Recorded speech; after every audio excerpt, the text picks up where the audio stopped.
warmer tonight. It is 58 degrees, and these Philly fans, they are ready. Hi, everybody. I'm Joe Garagiola, and last night the Phillies won a big ball game. But maybe something even bigger happened when young Bob Walk was able to buy some time to rest that Philadelphia pitching staff. And one of the keys in that game last night was his ability to handle George Brett and Willie Wilson, 1 for 9 combined. Well, Jim Fry, the manager, changed the lineup for Kansas City tonight. But if they are to win, George Brett has to hit, and Willie Wilson has to be that disruptive, productive force that he was this past season. But the pitching matchup is a good one. Two beauties, Tom. Joe, exactly right. Two of baseball's best left-handers will be on the mound tonight for Game 2. For the Royals, it's going to be 18-game winner Larry Gura. He throws 4 basic pitches, uses all the strike zone, and he'll change speeds very well tonight. For the Phillies, the man they call in Philadelphia simply Lefty, Steve Carlton. He was 24-9, just the best pitcher in the National League this year. And the Kansas City Royals got their first look at Tug McGraw last night. He simply got 6 quick outs. The Royals seem to be sitting on Tug's screwball. Tug fired a fastball right by him. But the starting pitchers, 2 left-handers with 2 very distinct styles. Tony, it was kind of a little things game last night. It sure was. A couple of little things stand out in my mind, Joe, about last night's ball game. They might become important. Larry Bowa's steal in the 3rd inning was a very daring base-running move. The Phillies were down by 4 runs at the time. Both Leonard and White may have taken Bowa for granted in that situation. But that steal sent a message to the Royals pitching staff, and it could linger throughout this World Series. Don't take our speed lightly is what he was telling them. Frank White sent the same kind of message later on in the ball game, the 7th, when he stole second base with his team down by 3. But, Joe, I agree with you mostly about Willie Wilson. When the Royals signed him, they knew what his amazing speed might do on this artificial surface, and he may prove it yet. Artificial surface seems to be the magic word. I'm going to agree with Richie Allen, who once said, and I think I'd be the same way, I don't like to play on grass that a horse can't eat. Let's take a look at the defensive alignment behind Steve Carlton, Lenny Smith and left, Maddox in center, McBride in right, Schmidt at third, Bowa short, Manny Trio the second baseman, Pete Rose at first, Bob Boone the catcher, and the pitcher is lefty, Steve Carlton. So we're all set. Willie Wilson, who is the man who makes it go for Kansas City, leads it off. He was 0 for 5 last night. Strike 1. Wilson was overpowered, absolutely overpowered last night by hard stuff, Tom, and Carlton does throw some hard stuff. Of course, Wilson from the right side today. Well, he's a young kid, Tony, 25 years old, and 0 for 5 yesterday. I think I think it'd be fair to say that he'd be pressing. He's got to be a little nervous, and he's pitching against a man who many would consider the best pitcher in baseball right now.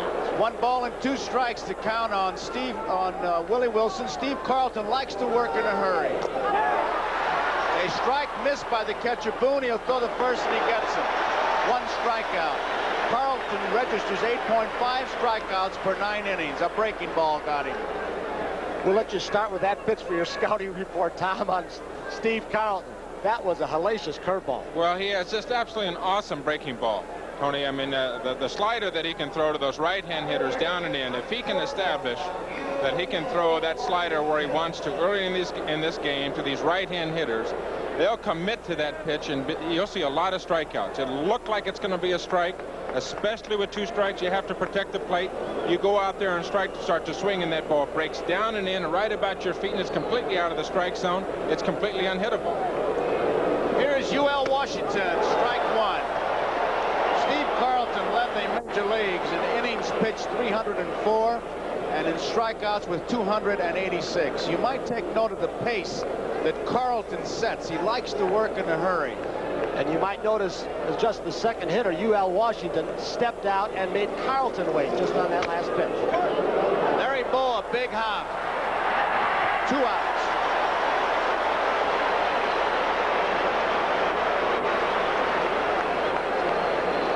The man who said that the team, and Frank White said it on the other side of the field, the team that makes all the routine plays defensively in this series might win it.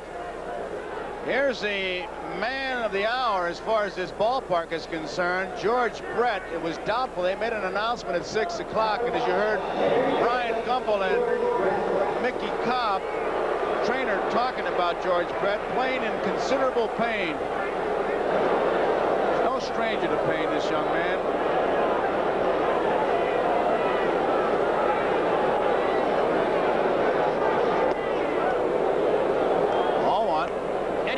left-hander really gives Kansas City a little more trouble than right-handers. One of the reasons you negate Brett, if Wilson gets on, you hold his speed down on the base pass to steals, and Carlton has excellent move. 1 ball, 1 strike, 2 outs, top of the first, no score. Ball game just underway. Bouncing ball up the middle. George Brett has a base hit. Brett is on with a single.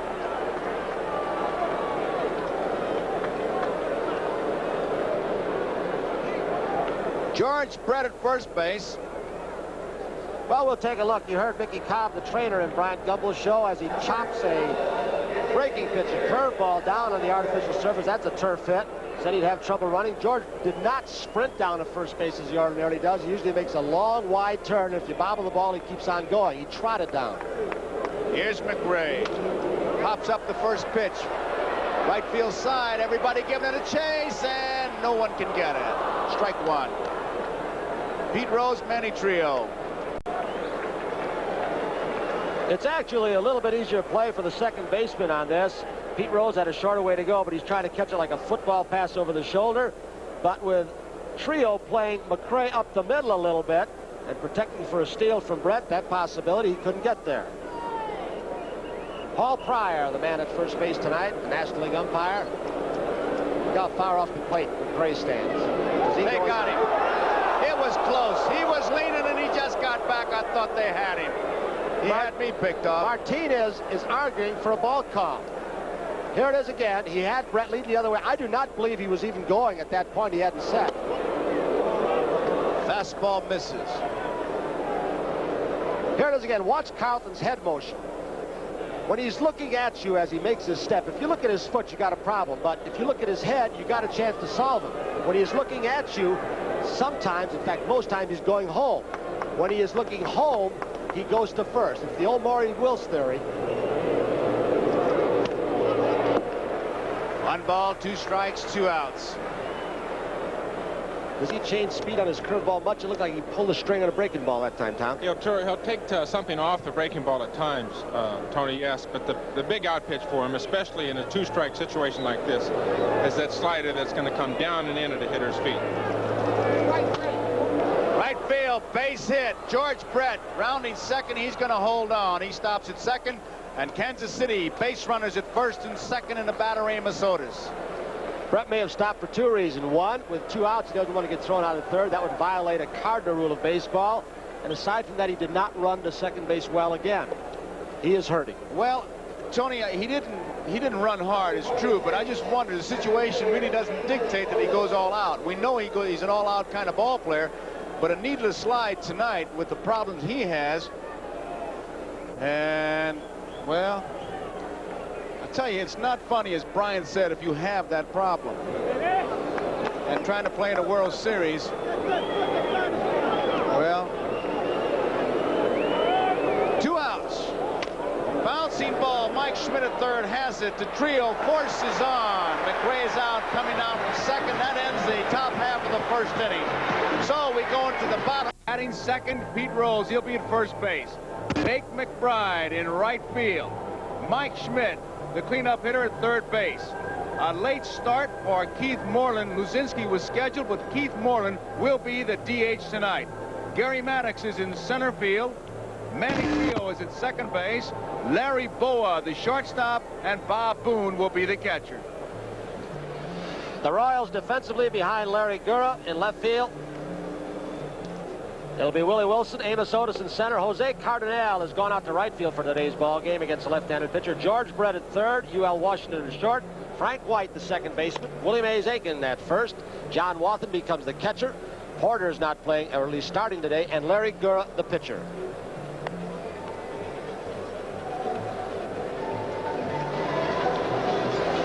George Brett taking his infield tosses. Brett had to do some running in that first inning, so you make up your mind. Here he goes on the ball. The base hit to right field by McRae. He did start out pretty well. With 2 outs, he's not taking any chance. He's going to hold right there. You know, he came out and tried to take a few ground balls during pregame practice, bent over a couple of times, and then went back in to get a water bottle or some hot stuff.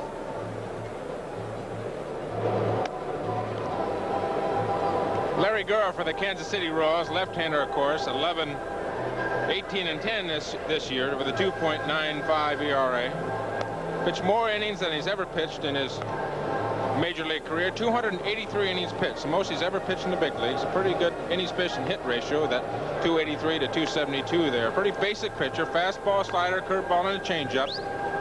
Guess you'd call him a control fastball pitcher. He has to use his fastball to be effective, and that fastball was set up as other pitches. His slider is a very good slider, good curveball, pretty good changeup.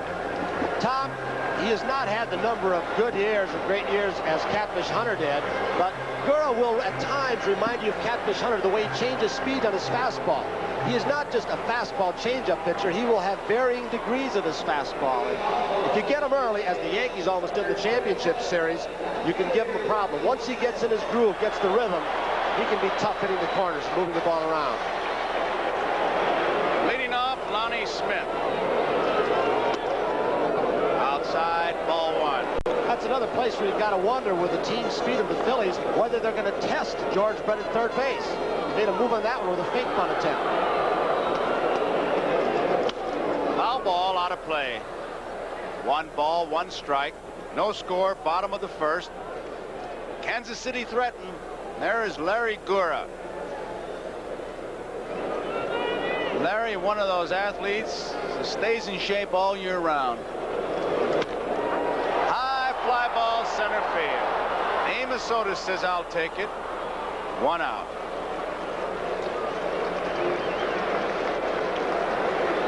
As I look at Gurra, I know he works out in the gym, but he's also, his wife Cindy is nutritionist, and he's got a ritual during the days he pitches. He has lunch about 12:30.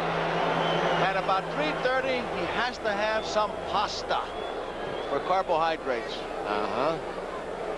You too, Tom? Well, we had dinner the other night, Larry Gurra and the pitching coach for the Kansas City Royals, Billy Connors, and we went out to have a bite to eat, and I asked him, you know, as you would, and all pitchers you'd ask, what do you have the night before you eat? He says, a nice big bowl of spaghetti. He likes to get the carbohydrates up. 1 ball, no strikes. 2 balls, no strikes. And I see in my neighborhood, we had a lot of guys that could eat spaghetti, but couldn't get the ball over the plate. Manja pasta. 2-0 on Pete Rose, and he made it happen last night. Straightaway center field. Otis is there. 2 outs. That's something that you saw in the championship series also, as we look at Otis, is that Gurra threw quite a few fly balls. You would think of a guy who is not overpowering as being more of a ground ball pitcher. But what he does is, I think, he gets the ball in on you. He surprises you with a fastball. You're looking for off-speed stuff, changes speeds, a turned over fastball, and the ball, you're always late on his fastball. He gets a lot of hitters out with that fastball. Beck McBride, what a night he had last night. 3 for 4, including a 3-run homer. It's high, ball 1. John Wathan behind the plate. Shot from right field. It's pretty much what Cardinal's looking at.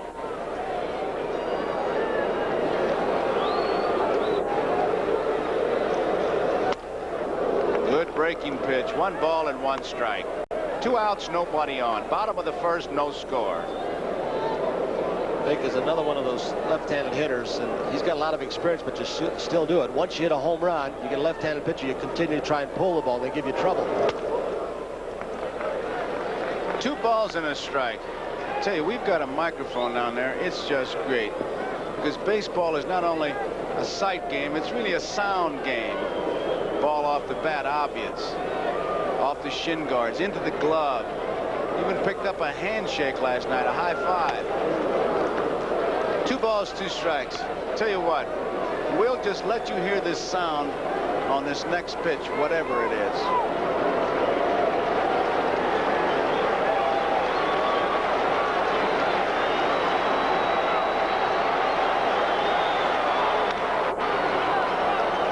Off the bat, George Brett. George Brett makes the play. 3 up, 3 down for Philadelphia. We end 1 inning. It's 0-0. Kansas City and Philadelphia. And 2 up for the Kansas City Royals. Here it is. 0-0 to score. John Wathan. So far in this World Series, 0 for 1. A pinch hitter. Foul Foul ball out of play, strike one.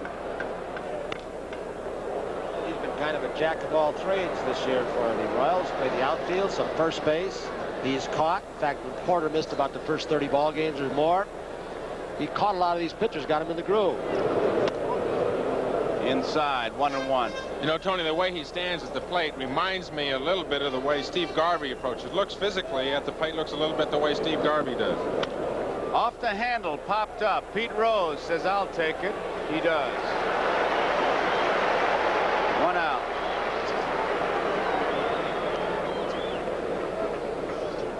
Pistol Pete Rose.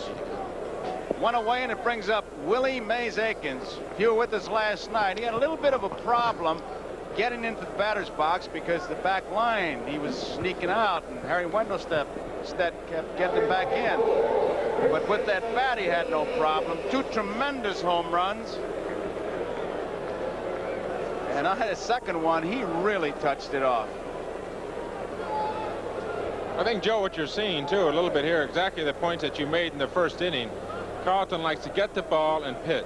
Now, that last out, Aikens was over there putting on his gloves, getting the pine tar, you know, just making sure he's not in any hurry, and Carlton's out there waiting on the mound. Making Carlton wait. Willie Mays Aikens just made a mistake. He uncovered the white line. He didn't want to do that. He's got him right where he wants him now, doesn't he? There's the strike, taken all away.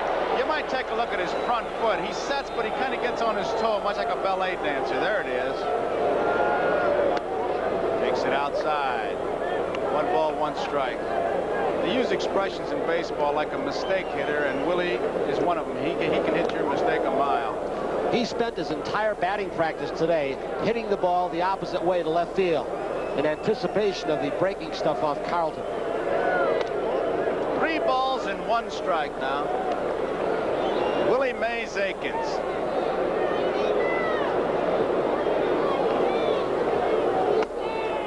Ball 4, he drew the base on balls. Carlton doesn't walk that many. In fact, in 1980, Carlton, 2.7 walks per 9 innings, his average. Strikes out 8.5, walks 2.7. So you can see why he wins 20 games. In fact, this was his 5th 20-game season this year. Jose Cardinal. He has bounced around.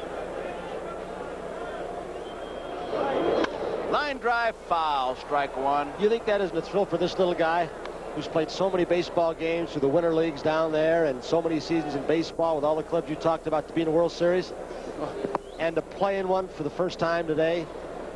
What a break, too. You know, towards the end of the year, a couple clubs after him. He's always been underrated. When he was a younger kid, he had good speed, a fine throwing arm, had some power, stole you some bases, ran the bases well. Booney just got hit with the foul tip, and that's the last thing he needed. He is really hurt.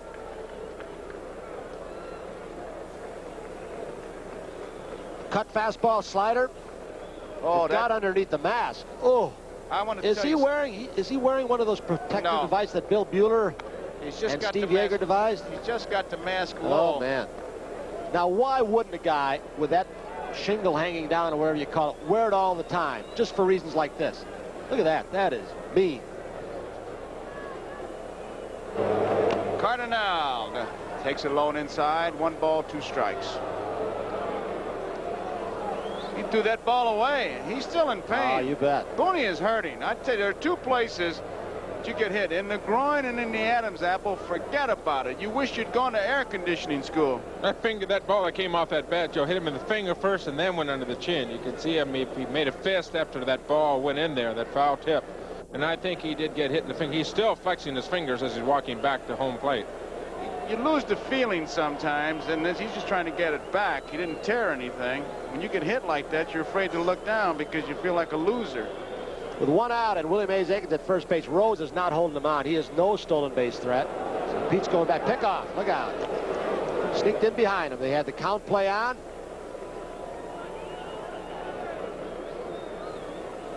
Watch the head of Carlton. 1 ball, 2 strikes, 1 out. Looking home, going to first. If you get caught watching his foot, you might have a problem. Cardinal is called out on strikes. Tom, that pickoff move that he called, 11 balks last year, 6 this year. One of the things they call him, I think he learned from your old teammate, Jerry Kuzman, where he stopped that leg and paused and tried to freeze the runners. There's the last pitch. Perfect pitch down low and away. Well, he did talk to Jerry Kuzman about the move, Tony, yes. And I think, you know, he's got a very touchy delivery over there to first base. He steps way over here toward the dugout, and you hear a lot of people scream when he does go to first base. Here is Frank White. There are 2 outs, base runner at first, no score. Oops, he runs back now as Booney was able to come up with it. Willie Mays Aikens had some ideas when a ball got away from Booney. Boone back, able to hold the base runner at first. His stuff must be pretty live today because Boone doesn't hang on to this fastball. Look at that, he boxed it. Same thing happened on a hard breaking ball to Willie Wilson, the first man up for the Royals. Boone couldn't hang on to it. Our Jug's gun down there has got him about 89, 90 miles an hour on his fastball. Boone had a little trouble with that one. Got tied up inside.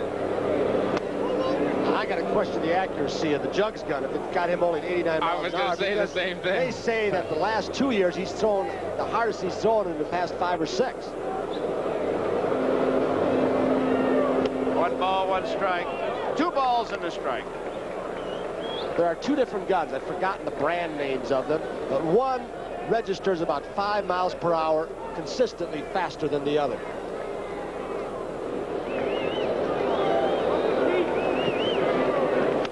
Foul back. He had a good cut at a fastball. To count 2 balls and 2 strikes with 2 outs, Willie Mays Aikens is on at first base. There's no score. We're in the top of the 2nd. There he is.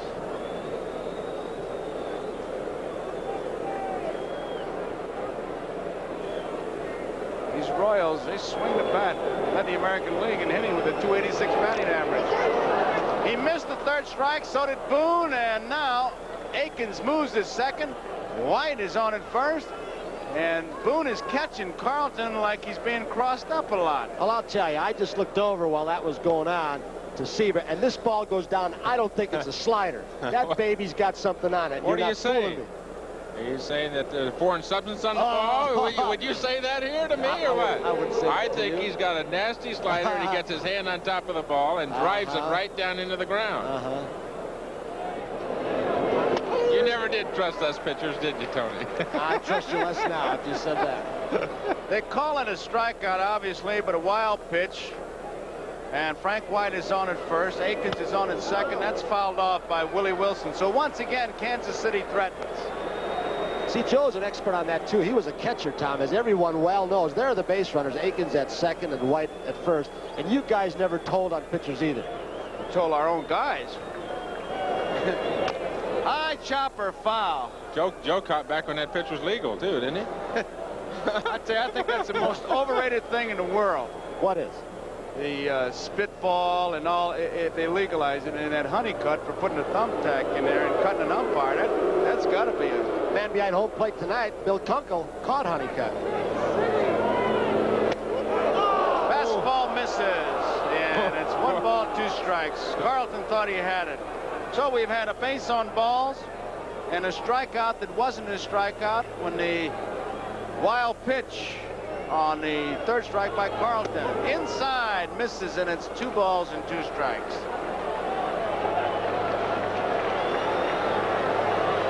Wilson was out on strikes his first time. He got him. That's his 4th strikeout. That ends the inning. So we go into the bottom half of the 2nd inning. There's no score. And if you're like me, when you saw that ball get by Boone, did you not go back to the Yankees and Dodgers World Series with Mickey on? Let's look at a flashback right now.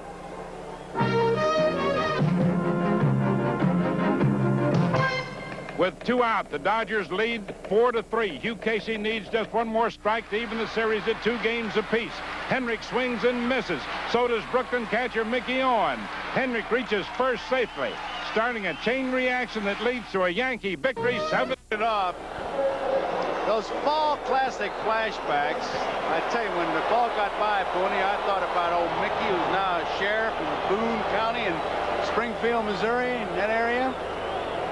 And every time I say Willie Mays Aikens, I think about that great catch. We have a number number of these flashbacks, so you'll be enjoying a trip back into World Series time throughout this World Series with our all classic flashbacks. Ball one. Brett has it. Here's the long throw. 1 out. So, you know, the Phillies, you would think, with most of their power from the right side, Luzinski, although he's not there, Schmidt. Now let's look at this replay from our left center field camera. Got something in on his fist, Tom. May have been a fastball that sailed in on him, or a slider. Could have been a sailing fastball, slider inside, Tony. Another thing I think about when I look at Schmidt up to the plate, he's been silent all the way through the playoffs, was silent really in the first game. If he busts open, you know, the Phillies could absolutely run away with it. But he's been silent for about 6 games in a row now. When he gets in one of those streaks, you can throw about anything in the strike zone. He's got a chance of popping it out of the park. Here's Keith Moreland, who is a late starter. Luzinski had an intestinal virus, and Moreland's had a good year for these Philadelphia Phillies. Luzinski with 102 fever, 314. Count of 1 ball, 2 strikes. Started talking a while about the power. The Phillies right-handed. You'd think they do well against left-handers. They've been 21-17 this year. Those kind of cold stats can be deceiving, but they haven't overpowered left-handed pitching as much as you'd think. 2 balls and 2 strikes. Dallas Green, Herm Starrett. Moreland, 26 years old, born in Dallas, now lives in Louisville.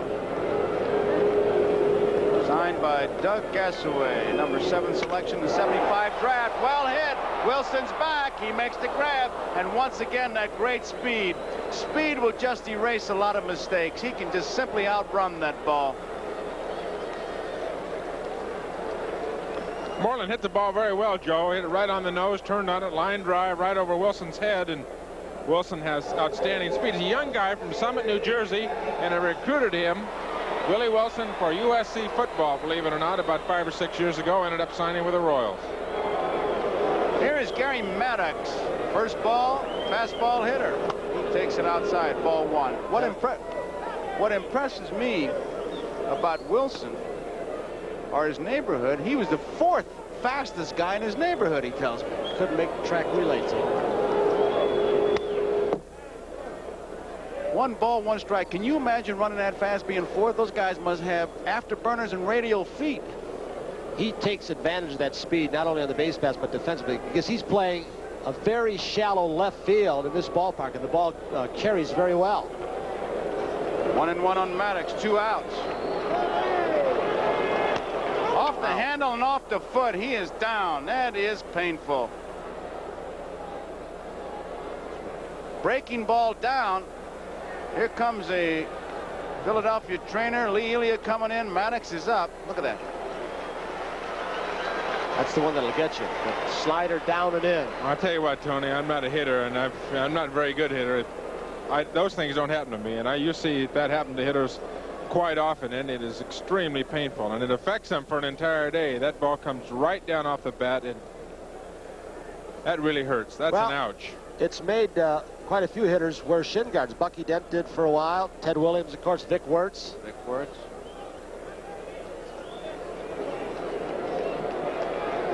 1 ball, 2 strikes, 2 outs. Maddox is ready. Nobody on, no score. Struck him out. So Gura retires 3 in a row. He's retired the first 6 men. At the end of 2, there is no score. Kansas Stadium. We're in the 3rd inning. No score. UL Washington. We'll lead it off here. Washington bounced out. Short the first, his first time up. Hits the first pitch foul. You know, we talk about that toothpick that UL Washington constantly has. There you see it. For you youngsters who are watching, it's okay for UL Washington. He's been doing it, but I wouldn't do that. I mean, it doesn't help you. It's one of those 50-50 things, and it could be very, very dangerous. You don't really need it. UL does, so let's root for him, but don't you put it in your mouth.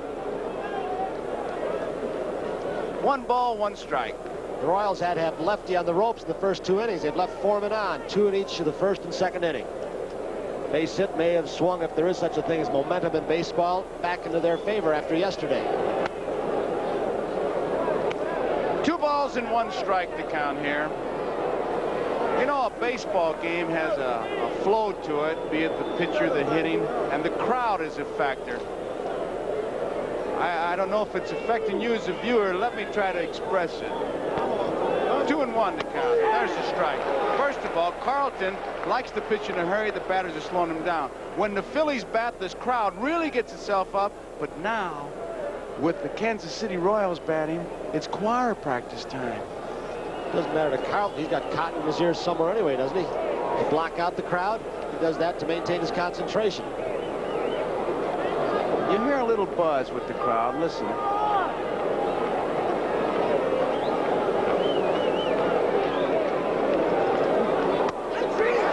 Now you'll hear him. UL Washington is out on strikes.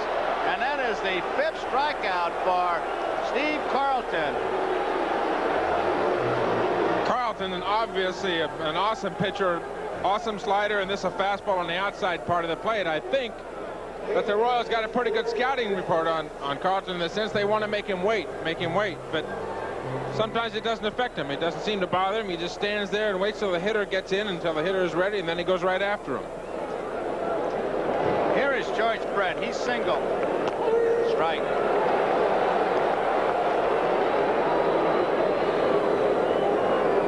Neither team has ever won a World's Championship. Line drive. Base hit. I don't know about his running, but his bat is not bothered, I'll tell you that. Now, that ball looked like it was catchable. That may have gotten in the lights. Brett hit the ball very well. It was sinking, but when it came off the bat, McBride started backing off. Here it is, Charlie Lyle's theories in perfection. His run, still not running real well, but that ball was catchable. Looked like it was catchable when he first hit it, Tony. McBride did back up on the ball in right field. McRae doesn't get the first pitch, and it's strike 1. George Brett 2 for 2. McRae, the batter, he singled to right field his first time up, taking a good look at his third base coach, Gordy McKenzie. He is a very smart hitter, and with Trio and Rose holding Brett, allowing a big hole, he shoots that direction. That was his pretty good move.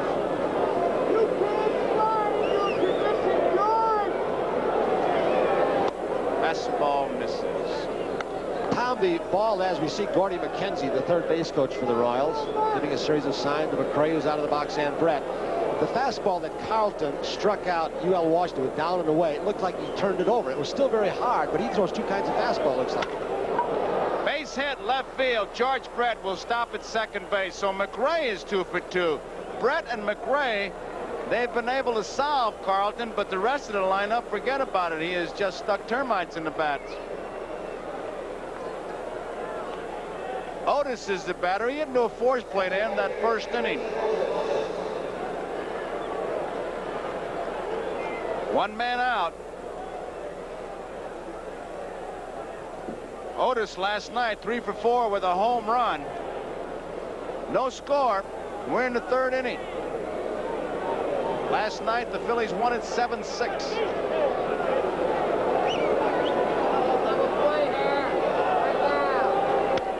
Fouled off, strike 1.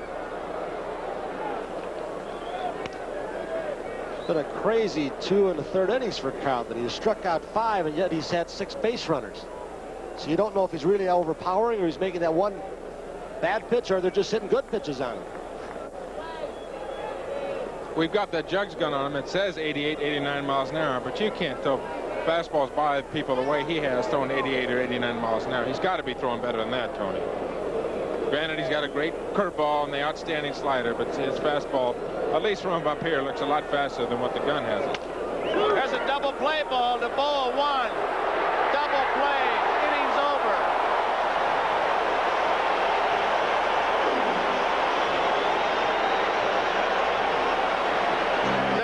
Back here at Veterans Stadium, and you know, all year long, Merrill Harmon and Ron Luciano have been our broadcasting partners. And right now, Merrill Harmon is with Dodgers manager Tom Lasorda. Let's go to Merrill.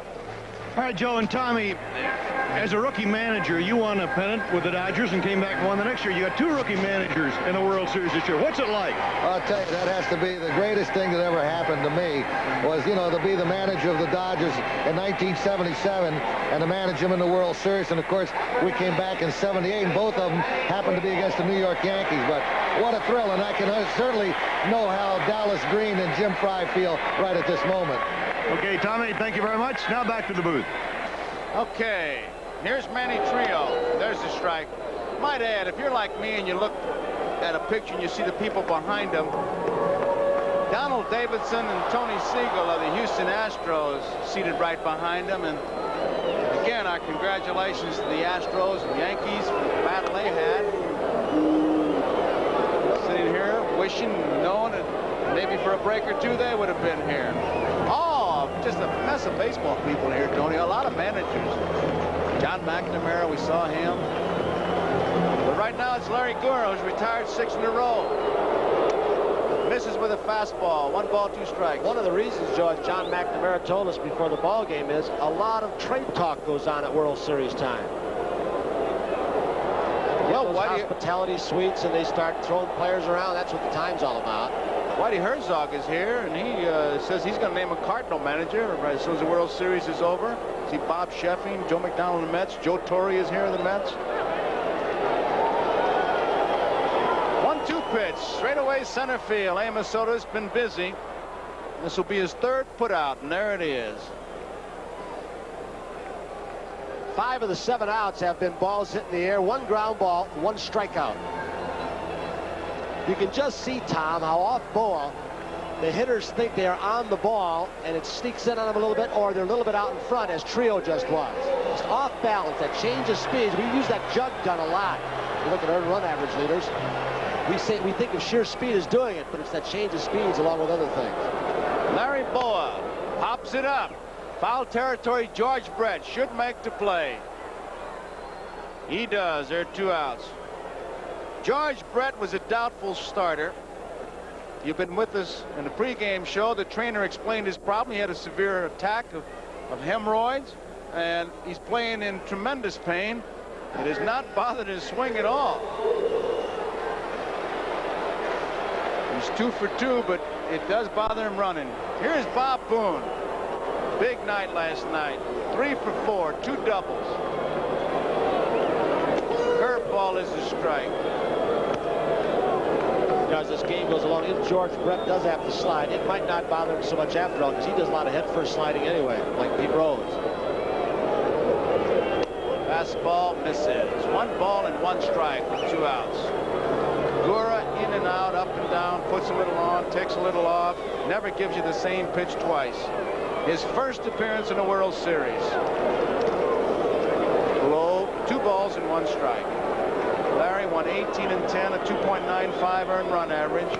Averages 3.4 strikeouts per 9 innings, 2.4 walks per 9 innings. 18 wins, his personal high. Dedicated young man. Pop, foul, out of play. Tom, when you watched Gura, and I know you haven't seen a whole lot of him, is there anybody you can think of in the National League that resembles his style of pitching, left-hander? Well, I've watched him go through here in well, I'll say 9 hitters so far. There's nobody that I can really think of exactly like him left-handed. I think the only person who would remind me of him would be Don Sutton of the Dodgers from the right-hand side. Center field. Amos Soto says, well, I'll catch this one too.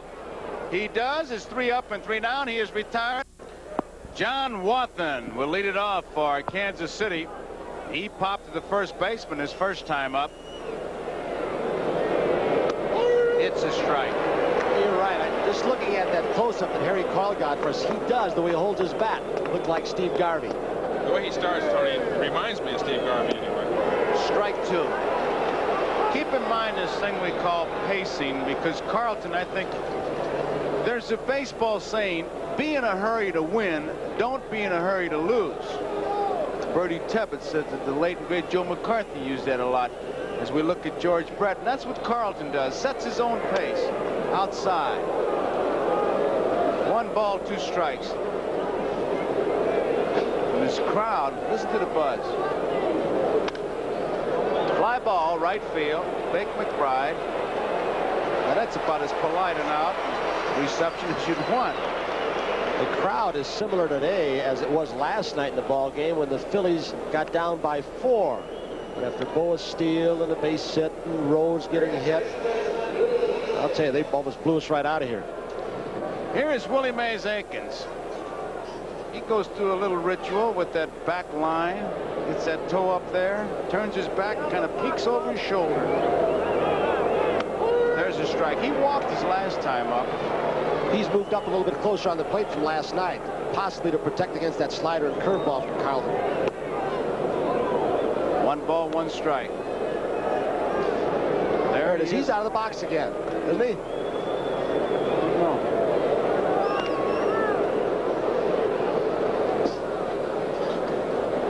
2 balls and 1 strike. He's digging and he's just kind of messing around with that dirt back there. So he's trying to cover up the line a little bit. Oh, we'll let Ron Luciano. He explained it last night. He keeps creeping back, Ronnie. Yeah, but that's Bill Kunkel behind the plate there, and Bill's seen him all year long. And the ruling on that, look, if any part of that foot is touching the line, then he's considered in the box. And with a size 12 foot he has, look at that. Base hit, center field off Carlton. It just hit off the side.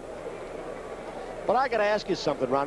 Why does an umpire tell a hitter? Doesn't the rule say that if he hits the ball in fair territory, you're not supposed to tell him, but then you're supposed to call him out? You're absolutely right, but you don't think the umpire is going to stand down here and say, hey, Willie, you're out, and 65,000 people shoot him. Rules are rule. Rules are rule, but you make the catcher and the manager and everybody else come out and say, hey, do this and do that. And then if they put enough pressure, we'll do it. Otherwise, we're going to keep quiet and stand back there and not have any trouble. Okay, good idea. Here's Cardinal. High hopper, Boa, to trio, 1 out, over to first, in time, a double play. 6-4-3.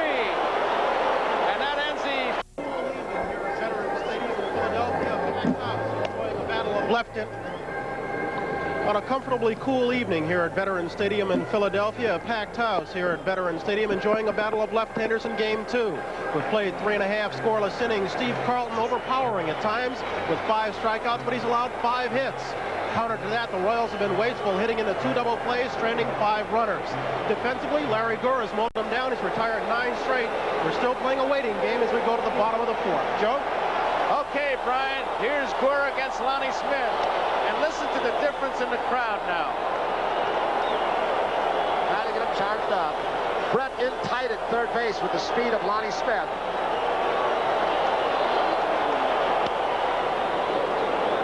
One ball and 1 strike. No runs, no hits, no errors for the Phillies. No runs, 5 hits, no errors for Kansas City.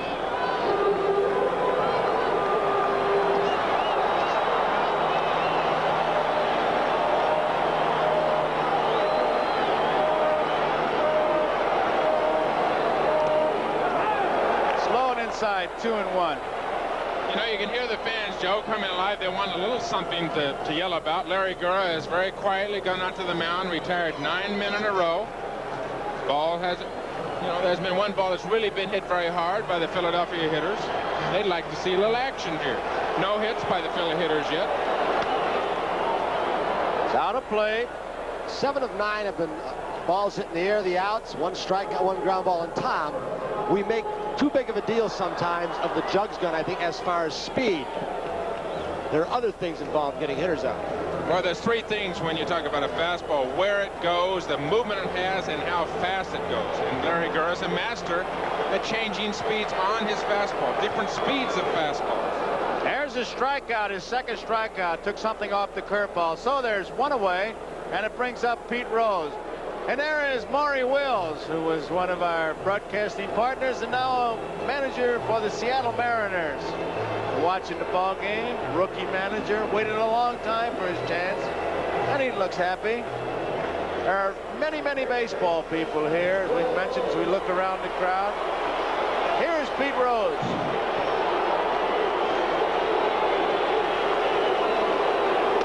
Going inside.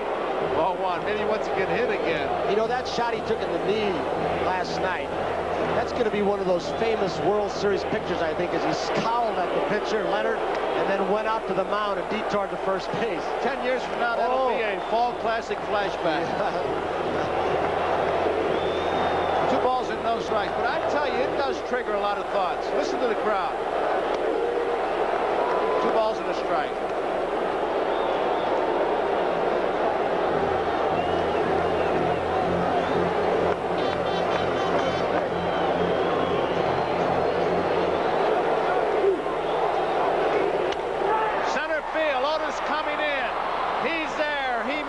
Catch. 2 outs in the 4th. 12 in a row retired by Gura. You know, Tony, you talk about 12 in a row. Maybe I'm hooked on these flashbacks, but I keep thinking Bevins, Larson's perfect game.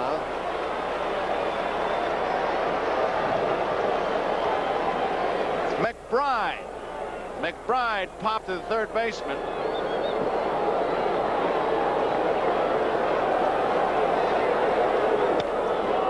Out of play. If I said to try to retire 12 in a row, I meant 11, of course. I got to ask Tom this. Of the factors that you mentioned that a pitcher does, speed, etc., which one of those, if this is possible to answer, is the one that might get all the fly balls for pitchers Gura's getting? Probably movement, I would say. Movement at the ball as it gets to the hitting zone out in front of home plate. And he might be throwing a pretty good fastball outside, but then when he comes back inside to those hitters, the point you made before, he might put a little extra pop on it and never get to it, pop the ball up. Right to Frank White. Another perfect inning for Larry Gura. 3 up and 3 down. Now he is retired. 12 in a row. We complete 4 innings here, and the score. Tony Kubek back at the vet in Philadelphia. Game 2 of the 1980 World Series. The Phillies won last night's game 7-6. After the Royals had gotten off to a 4-0 lead. You know, Tom, listening to you and Tony talk about pitching, Warren Spahn had it pretty simple. He said a pitcher needs 2 pitches, one they're looking for and one to cross him up. And that looks like what Gura's doing. We're in the top of the 5th. Frank White, Willie Wilson, UL Washington against lefty Steve Carlton. Ground ball, broken bat. Gura. Boa short hops it to Rose, 1 out. The Royals have had Steve Carlton in trouble. 2 base hits in the 1st. They stranded both runners. A walk, a strikeout. The man reached base, stranded 2 in that inning. They had 2 more base hits in the 3rd, a double play. They had a base hit in the 4th, another double play. Corey Leibel is somewhere up in the heavens. Fouled out of play. We're in the top of the 5th. No score in the ball game. There's our man. The handheld camera, Corey Leibel, up in the light standards. We have had excellent coverage. We hope you think so also. Last night's ball game, a lot of tricky plays for Harry Coyle and our engineers and cameramen to try and capture the rundown play with Lonnie Smith, Brett charging him, Boone scoring, UL Washington lying out in short left field. Right now, Willie Wilson, no balls, 1 strike, 1 out. Wilson has struck out both times in this ball game. Carlton has 5. Good curveball, 0-2.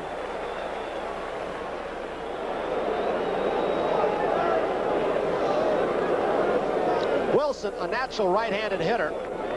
We told you in our little pregame spot, they doubted seriously whether he would hit or not. Another breaking ball. Boone hangs on, so Carlton gets strikeout number 6.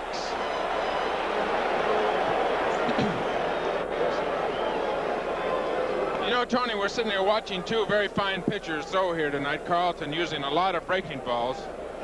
Steve Carlton, a very big man, 6'5", about 220 pounds, but 304 innings this year. A real workhorse for the Phillies. There's Jim Fry in the Kansas City Royal dugout. Wilson now has struck out 3 times in this ball game, 5 times in the first 2 series games. UL Washington, the ground out, and he also struck out. 1 strike, says Bill Kunkel. Kansas City, no runs, 5 hits, no errors. The Phillies, no runs. They have not gotten a hit off Gura yet. They have committed no errors. In the top of the 5th with 2 outs. Breaking ball, a vicious one. 0-2. Even that youngster thought that was a pretty good curveball. It's about the way I used to swing it, my mouth wide open saying, why? wonder, as we look at Herm Starrett, Dallas Green, Starrett the pitching coach, if Carlton just doesn't have his fastball in it because he's gone much more so far tonight to that breaking ball. Throwing many more breaking balls than really I think you would normally see. Tony, I think that's just a factor of 304 innings. Curveball again, but it's chopped foul. Pitch a lot of innings over a great number of years. Been a workhorse. 304, not easy innings. 304 hard innings. Steve isn't he doesn't spot the ball in the sense of here and there. Whether he comes at you 100%, big, strong man, and he comes right after you. 2 strikes the count on UL Washington, with no score in this game or the 5th. Fastball way outside. Carlton, a tremendously conditioned athlete. This spring, when Dallas Green, the manager, was starting to get the guys to toe the line, had his pitchers run a lot more, Carlton didn't. And when Dallas Green went through his routine, he said, buddy, you don't have to, because there's nobody in this ball club and probably in the league can go through all your stretching exercise, the lifting, the Nautilus stuff, and that garbage can full of rice that he digs into. Have you tried that, Tom? No, I haven't been Oh, into it's that unreal. yet. 2 balls, 2 strikes, 2 outs to UL Washington. Curveball, could be a base hit. Bo can't reach it. Scoots through on the artificial surface. So Washington's on. He's got speed with 2 outs. There's a possibility of a steal. And UL Washington, those are not initials for his first and middle name. It's just UL Washington as we watch the replay go there. It's really, some people have names. He's got a name after taxes. UL, just initials.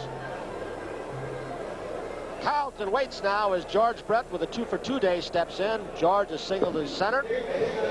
He is single to right in front of Bate McBride. So once again, they've got somebody on. They've had a man on base off Carlton in every inning. UL Washington with a good lead on Carlton at first base. He's going to first. UL Washington during the season, 20 stolen bases, caught just 7 times. He's got a bigger lead this time. He's coming over again. 2 outs, Brett the hitter facing Carlton. Boy, he is aggressive. Look at him get off that base, Joe. Well, I have to believe that was a decoy move by Carlton. You can bet me, because when he popped a good move on, you could see Washington break back to first. 1 ball, no strike. And once again, and the pattern so far has been consistent with a man on first. If he's looking at the base stealer, he's going home. Let's see if he continues. He's pausing. He's going to first.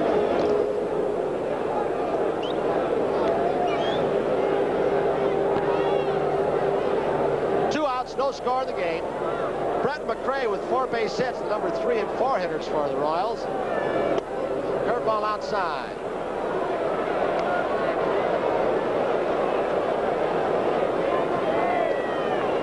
Brett looking down at Gordon McKenzie as UL Washington takes another lead. He's seen a lot of moves from Carlton, both to home plate and to first.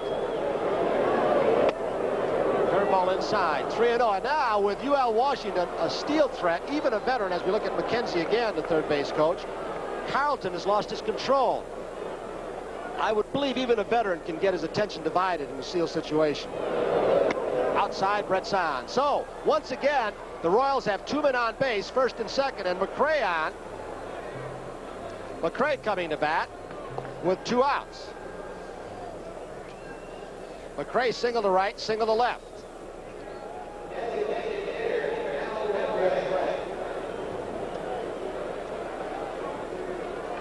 Hal McRae. A base hit. Bate score their only run thus far. Curveball outside, 1 strike. We've got 2 outs here in the vet in Philadelphia.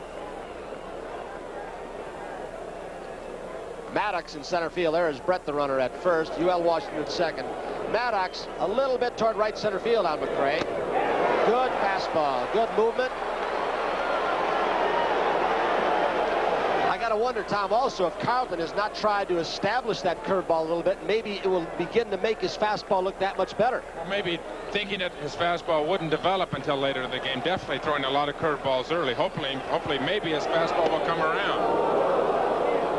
0-2 count. He went to the slider. Now it's 1 ball, 2 strikes. It looks to me, Tony, like his front side is flying open awfully quick. He didn't pitch to Brett very well. Pull the string on a curve. When you say flying open, explain. Does that mean his arm's going to drag behind? Exactly. The front arm, that would be Steve Carlton's right arm when he comes to home plate, would be flying open, and then his left arm was never be able to get through and get to the strike zone. He threw 4 pitches to Brett. None of them seemed to be very much near the strike zone. 1 ball, 2 strikes, 2 outs. The 5th inning here in Philadelphia, game number 2 of the World Series. There's no score. Way inside, goes 2-2. Here's the pitch. He wants to make it happen right here at 2-2. He's going to lose a little bit of the edge with UL Washington at second, Brett at first if he goes to 3-2, and McRae pretty well knows that.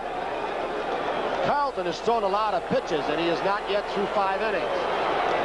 Bounces it. Count goes full. 3 balls, 2 strikes, 2 outs. The runners will be on the move. This will also be a good test for George Brett at first base. He'll have to run hard as soon as the ball starts to the plate. We'll be able to see him. Coaches are really learning the base runners. Make sure he goes home. Here comes the pitch. The runner's on the move, fouled off by McRae. And I tell you, I was watching Brett. He is guaranteed hurting. And he had better be careful at first base because Carlton and Rose have a pickoff play in this situation where Rose will sneak behind the runner. It'll be a count play. Carlton will put on the tricky move, throw behind the runner at first base. So George has got one thing in mind. Make sure he goes home. 3-2, 2 outs. The fans start chanting again. And there's another one. Decoy, nobody covering.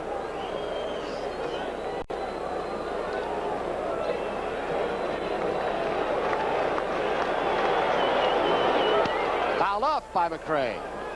You know, when you have a fella out there like Carlton with a good move like McClure in Milwaukee, you get all kinds of different instructions as a base runner. Jim Fry, I think, gave the best advice to a bad base runner when McClure was pitching. He told Scotty McGregor, a pitcher, put your left foot on the bag and just stretch as far as you can with your right. Well, Brett and UL Washington, a little bit better base runners than that, but it's 3-2 once again and 2 out. They're on the move. He got way up high at Veterans Stadium in game number 2 of the 1980 World Series. We're going to the bottom of the 5th. Schmidt, Moreland, and Maddox. Tony, when this game started, it was 58 degrees. It's dropped 3 degrees, but it's a delightful evening here. Just a perfect night, I think. 55 degrees right now. Larry Gura, with 18 wins on the season, has retired 12 consecutive Phillies. 9 have been on balls hit in the air, 2 strikeouts, 1 ground ball. The fans start hooting for Mike Schmidt, who grounded out in the 2nd.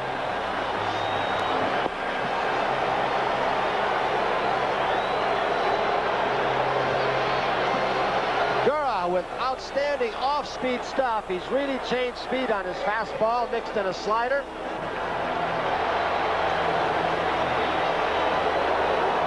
They are deep in the infield and the outfield for Schmidt. Way outside by Gura, 1 ball. There's the defensive alignment. You can see UL Washington in a hole defensively at shortstop. Otis deep in left center field slightly. Good pitch, low on the outside corner, 1-1. That's what Larry Gura's done so far tonight. Has not allowed a hit.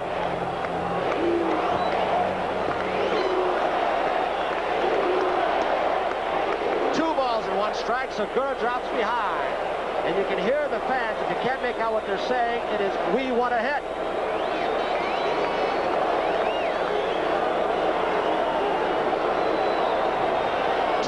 Mike Schmidt, no score, no hits being allowed by Gura to this point. Right there on the outside part of the plate. Outside corner, count goes 2-2 to Schmidt.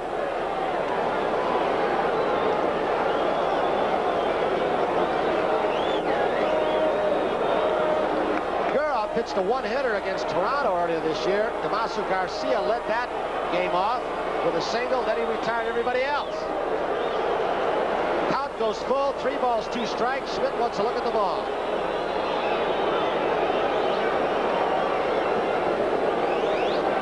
Second base umpire Don Dinkinger, American League, out to get a frisbee. Kunkel at home plate, Pryor at first, Don Dinkinger at second, Dutch Renard at third, left field foul line Nick Premigan, right field foul line Harry Wendelstadt.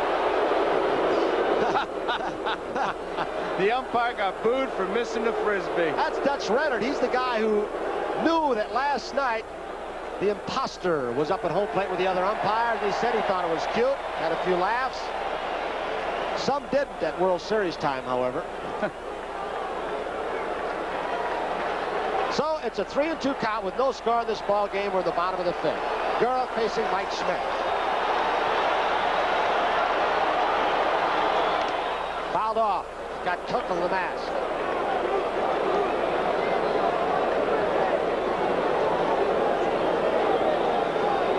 Watch his foul tip. It gets Kunkel pretty good. Straighten the mask, and as Luciano knows, when you get hit like that, it's like putting your head in a bell.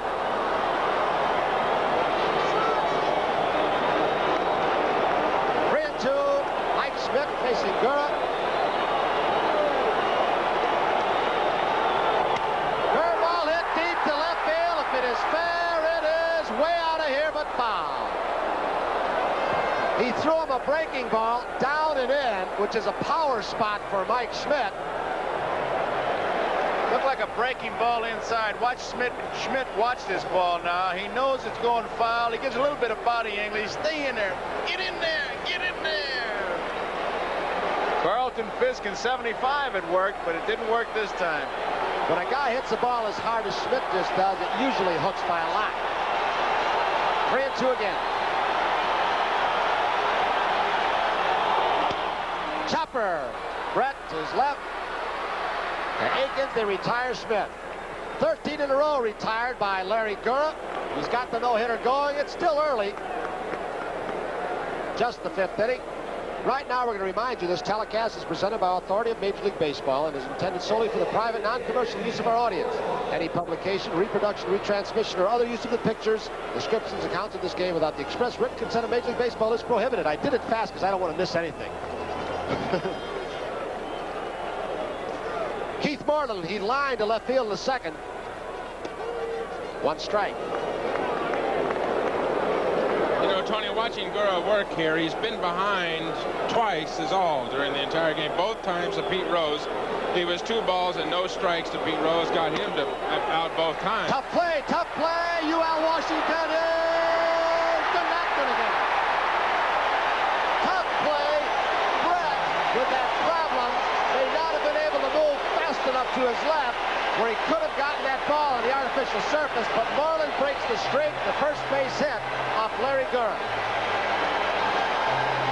No doubt about it. It was a base hit. He digs hard, and I'm sure he'll be talking like he always does. Not too pretty, but effective. UL did everything he could, but it was just impossible to get Moreland. It was close, though. I'll tell you, UL Washington made it close. Moreland doesn't run that well. There's a good shot from the left field camera. Had George Brett maybe been healthy, got a good chance of making that play. Tony, you know a lot better, seen him a lot more, many more times than I have. Tom, he is a very aggressive third baseman. He makes some errors and is inconsistent throwing, but he goes after a lot of balls. He's one of these divers. He dives after balls and gets back up. Now it's Maddox who struck out in the second. We still have no score.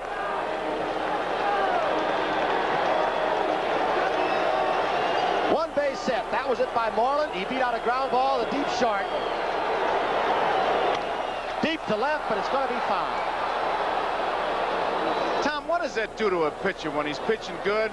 Not the base hit, but Schmidt hit the ball hard, and now Maddox hit the ball hard. Does that put a doubt in your mind? Well, not the way they hit it, Joe. No, really. I think a 3-2 pitch. Gura's only been 3-2 on one hitter, and that was Mike Schmidt. He got in a 3-2 situation. He fouled back a fastball, and they threw a curveball and got way out in front of him.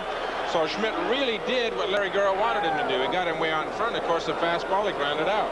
I think a guy like Gura gets a lot of balls hit hard in foul territory off him anyway because he pulls the string, and if you're right on it, or if he's just off the inside corner, if you're going to hit it well, you're going to pull it foul. Otherwise, it jams you. 2 balls, 1 strike. So Gura once again behind the hitter. As Tom told you, this is the third one now. It's behind Maddox with Moreland down at first base. We're at the bottom of the fifth. Moreland with a good lead. He does not have good speed. Gura facing Maddox. Wathan flashing the signs. He wanted to go inside at first. Now he's changed his pattern. He moves outside. You can probably you see, Gura does not have the outstanding move that Steve Carlton does. 1 out.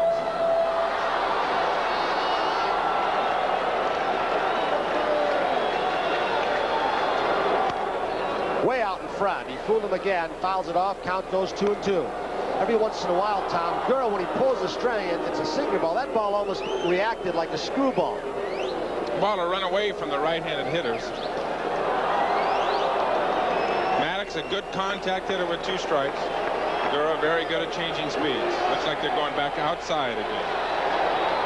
Curveball drill just out of the reach of Brett. It's in the corner. Willie Wilson chased it down. Moreland between second and third. Here comes the relay throw. He's held up by Elia. So 2 base hits in the sitting. A single by Moreland, a double by Maddox.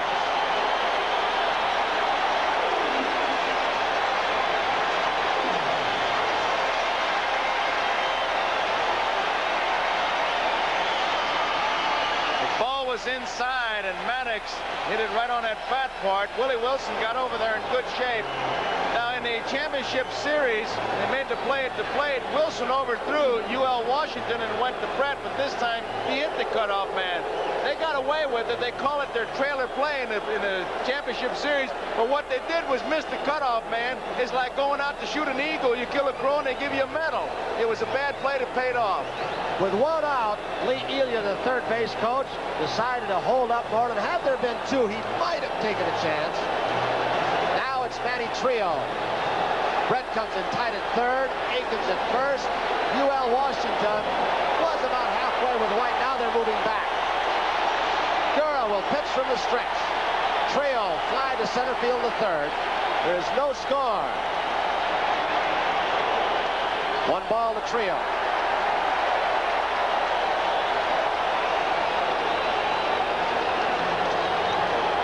Until the base hit by Moreland, this Philadelphia crowd has not had a whole lot to cheer about because Gura had shut off their water until that base hit. 1 ball, no strikes, 1 out. 2 men on, second and third for the Phillies.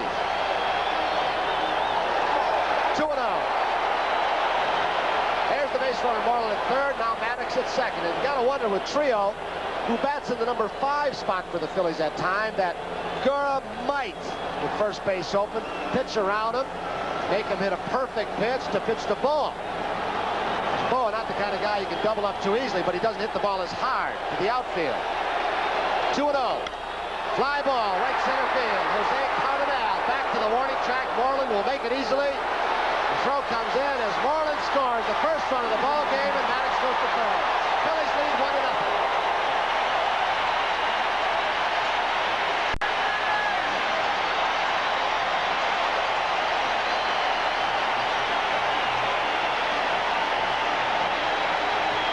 So Keith Moreland scores his first run for the Phillies in World Series play today, and first ever for him in a World Series.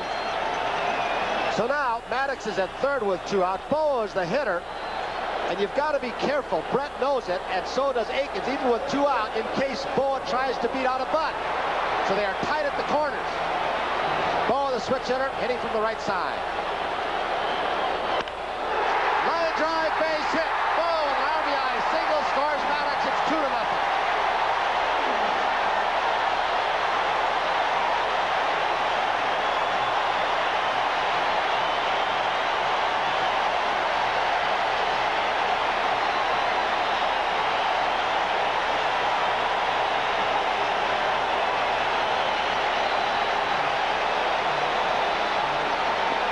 Jumps on a high fastball, or at least is right about belt high, which I guess you'd call a high fastball. And it's a big run to pick up here. Now he's the base stealing threat, obviously. One thing that'll drive a manager and pitching coaches wild is how a pitcher can go through and get 12 easy outs and all of a sudden lose everything like that, Tony. But maybe not necessarily lose everything. He's gone through the Philly lineup once, and now they're seeing him for the second time. Now they know what he can do. They know what he can't do, and they're a little bit smarter hitters possibly going through and seeing him for the second time. Bo with a good lead with 2 outs with Boone out. Ruben Amaro, who has seen that move of Gura several times. I believe he was talking to the umpire, first base umpire Pryor, about Gura's right foot going past the pitcher's rubber and then going to first base, which would be a ball.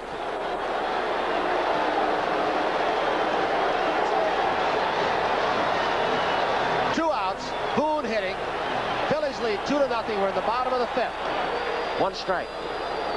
8 of Gurra's last 12 pitches have been fastballs, Tony. And Bob Boone, a dead first ball fastball hitter, a dead first ball high fastball hitter. He did get that one down in the strike zone. Howard, you mentioned a while ago about the Phillies hitter catching up to him the second time through the lineup.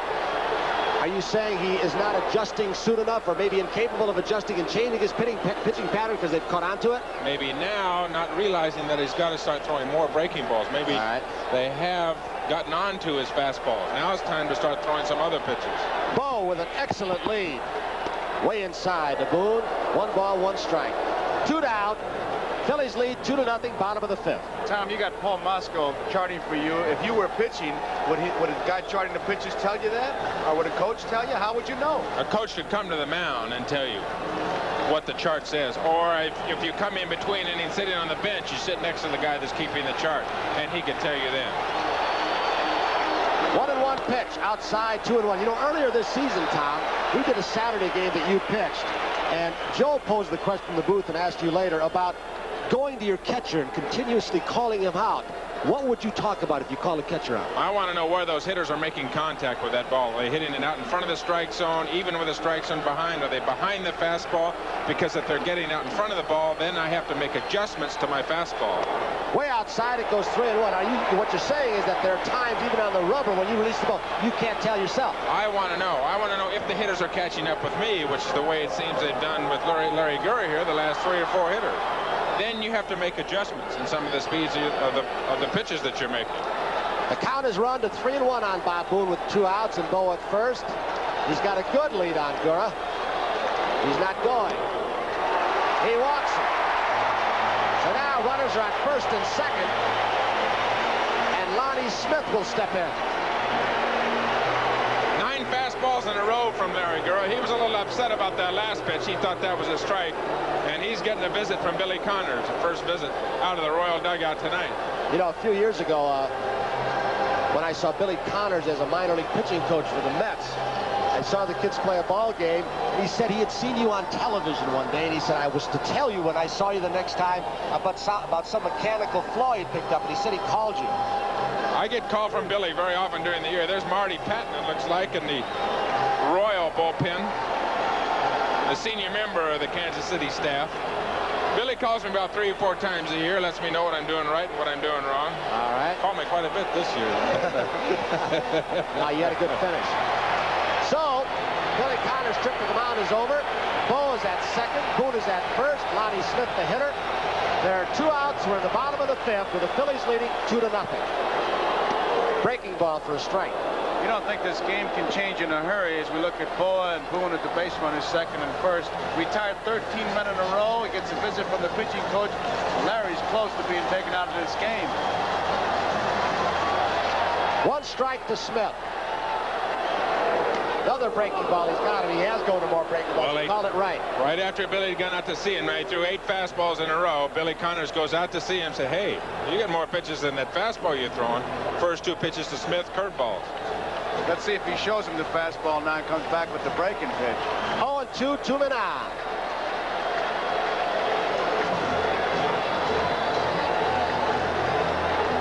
Wathan flashing the signs. He moves away. Another breaking ball, check swing. Gurra can't believe it. 1-2. I can't understand the signs they gave. 2. The man on second base, he put down 1 and 2. Here's the pitch, the curveball. You can call it from here. That's a pitch that Gurra will throw quite frequently to the right-handers. You can see Wathan set up outside, and he will have a curveball surround the outside corner and hope he gets the call. I just glanced over at Luciano. You should have seen his face on that pitch. 1 ball, 2 strikes, 2 men on. Lonnie Smith facing Gurra. Smith has flied out and struck out. Bo is going. Fly ball right field. Bo was off, but Cardinale should have it easily. He's got it for the 3rd out, but the Phillies on 3 base hits, a sacrifice fly, single by Bo, take the lead after 5, 2-0. 1956, Don Larson. Let's take you back. Mal Allen's voice. The Yankees against the Dodgers, a perfect game.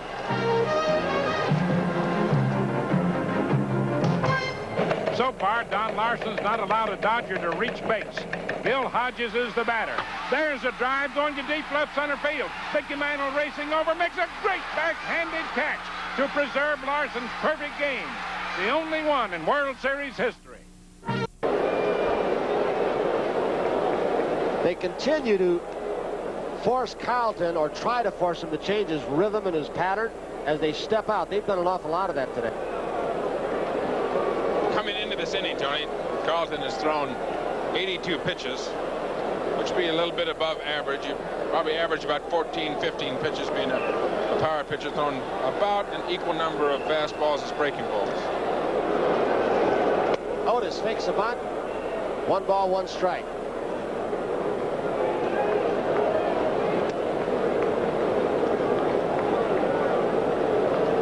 Kunkel's going out to talk to him about something. I wonder if he's going to, maybe the cuts of the baseballs in the same spot. Well, there have been a couple of pitches in this ball game that I question. Tom Seaver's knows they're just a moving fastball. You know what they're using, Tony? They're using a baseball, a World Series baseball, as opposed to a National League baseball that Carlton has been used to all year long. They're using the baseball that has 1980 World Series on it tonight. You mean the printing's going to bother him? Yeah. Come on now, you're not doing an operation. You guys are all against the pitches. Well, the National League and the American ball is identical. It's exactly the same. It's made in the same place, stitched in the same place, Haiti. It's not the same. Same kind of hide. It's not the same. The coloring is different on there. The National League is black and the American League is blue or green. I want to get this in as a catcher. Pitchers start out as kids with a taped-up old baseball, then they get to the big leagues with a new ball, and you think they were brain surgeons. You know, wait a minute. Look at the hitter on the on-deck circuit. He's got pine tar, he's got rosin, he's got weights, he's got everything in the world over there. He's got a lower mound. Top of the sixth. It all in their favor. 2 balls, 2 strikes on Otis. Phillies lead 2-0. Way inside 3-2. I'll bet if we had a chance to ask Ron Luciano, and we probably will, he could tell you that pitchers have thrown balls out. He's put the same ball in his pocket, thrown it right back out, and given the guy the same ball, and he threw it. He didn't even know the difference.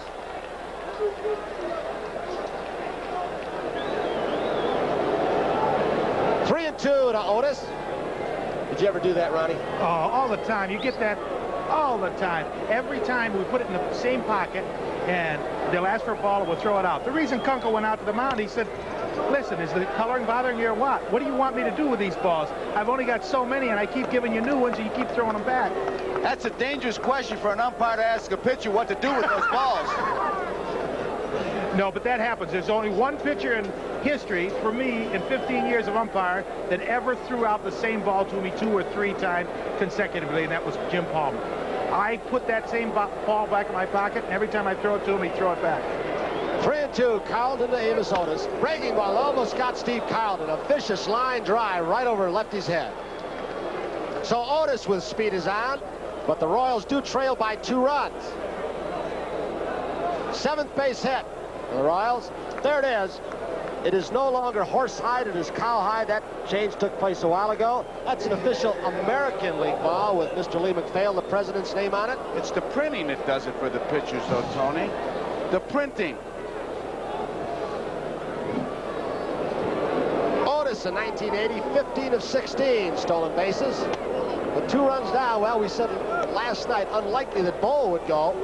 As Carlton goes 1-0 on Wathan. And he went, and then Frank White did it later on in the ballgame in the 7th inning with his team down by 3. And Bo Steele did seem to excite that Phillies team and surprise Leonard. 1 ball, no strikes.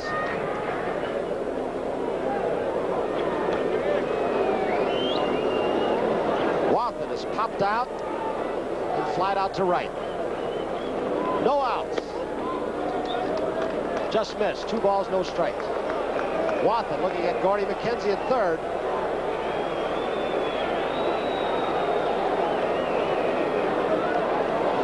Right now we're going to pause briefly for station identification. This is the NBC Television Network. WMAQ-TV Chicago. I don't know where those last 2 pitches missed, but they did. It's now 3-0. There's your score. Phillies 2, Royals nothing. Top of the 6th. No outs.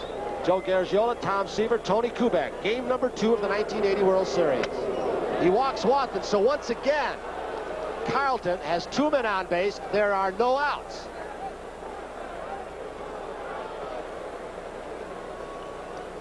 It's the 5th time in this ball game in 6 innings the Royals have had 2 men on base against Steve Carlton. But he has struck out 7. And he has gotten a couple of double plays. 65,775 people here tonight in the vet. They've seen so far Carlton struggle along. Gura pitched strongly, but Gura's down 2-0. Chopper could be trouble. Akins does not win well, but he will do a job.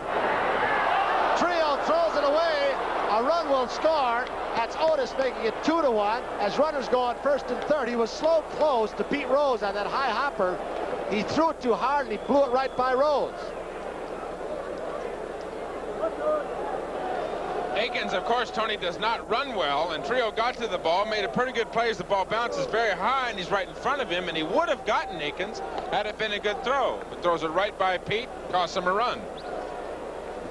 He really gets up to get that ball. I'm not so sure he threw it so hard. Right through the webbing. Right, looked like he was just kind of side-arming it to Pete and just went right by him. That replay showed very well. Pete's glove was on the ball, but he got it on the end of the glove and it knocked it right back. The webbing did not break. But right now we've got runners at first and third, no outs. Jose Cardinal, he pops it up out of play. They have scored an error on the throw to Trio. Boone out now. Now coming back from behind home plate. But that is the kind of play. They've charged the air to Trio now, but after a ball game, the official scores can confer with the people involved, and they might change the decision. But right now, it's an error for Trio. Way inside and into the dirt. Cardinal wants to look at the ball. Phil's 2, Kansas City 1. There's Wathan at third. Akins at first, not being held by Pete Rose. Akins been on base all 3 times today. A walk, a single, and now the air. Cardinal, he's struck out. He's hit into a double play. Trying to check. Tough curveball. 1 ball, 2 strikes. Carlton's had an outstanding breaking ball all night long, and another example of it, this is a situation where he wants a strikeout. First and third, nobody out. If he strikes Cardinal out, he can still get out of the inning with a double play, just 1 run given up. 1-2 pitch way outside, goes 2-2. Tom, that last replay from center field showed very vividly as we look at Wathan at third, Akins at first, the strain on the pitcher's arm and elbow. The way that thing was contorted and the speed that was built up. Check swing. Boone asks for the appeal. Open up, our Kunkel says, give me a sign. Paul Pryor says, He did not go far enough. So now it goes 3-2 with Akins on first and Wathan on third. Another example of the curveball you're talking about, Tony. Really gets up, really wraps it, and pulls hard. This is a situation Carlton definitely wants a strikeout. Cardinal didn't go around. Paul Pryor made the right call. Will Akins be going? He's not. Breaking ball chopped in front of the plate. Wathan's going to score, but it rolls foul. Wisely, Pete Rose and Carlton, 2 veterans, let it scoot foul. You never know, though. That could be a very good play the way it stands, but with no outs, if they get at least 1 out, the runner at first or second, which may have been impossible, but we'll see what happens. 3-2, no outs. Phil's 2, Kansas City 1. Again, that picture that we showed of Carlton from center field, it is no wonder when you see that. There's Wathan back to third, Akins at first, that you see all the scars on the elbows and shoulders of pitchers these days. Jose Cardinal with a 3-2 count. 2-1, the Phillies lead over Kansas City, but the Royals have something going with no outs, runners at the corners.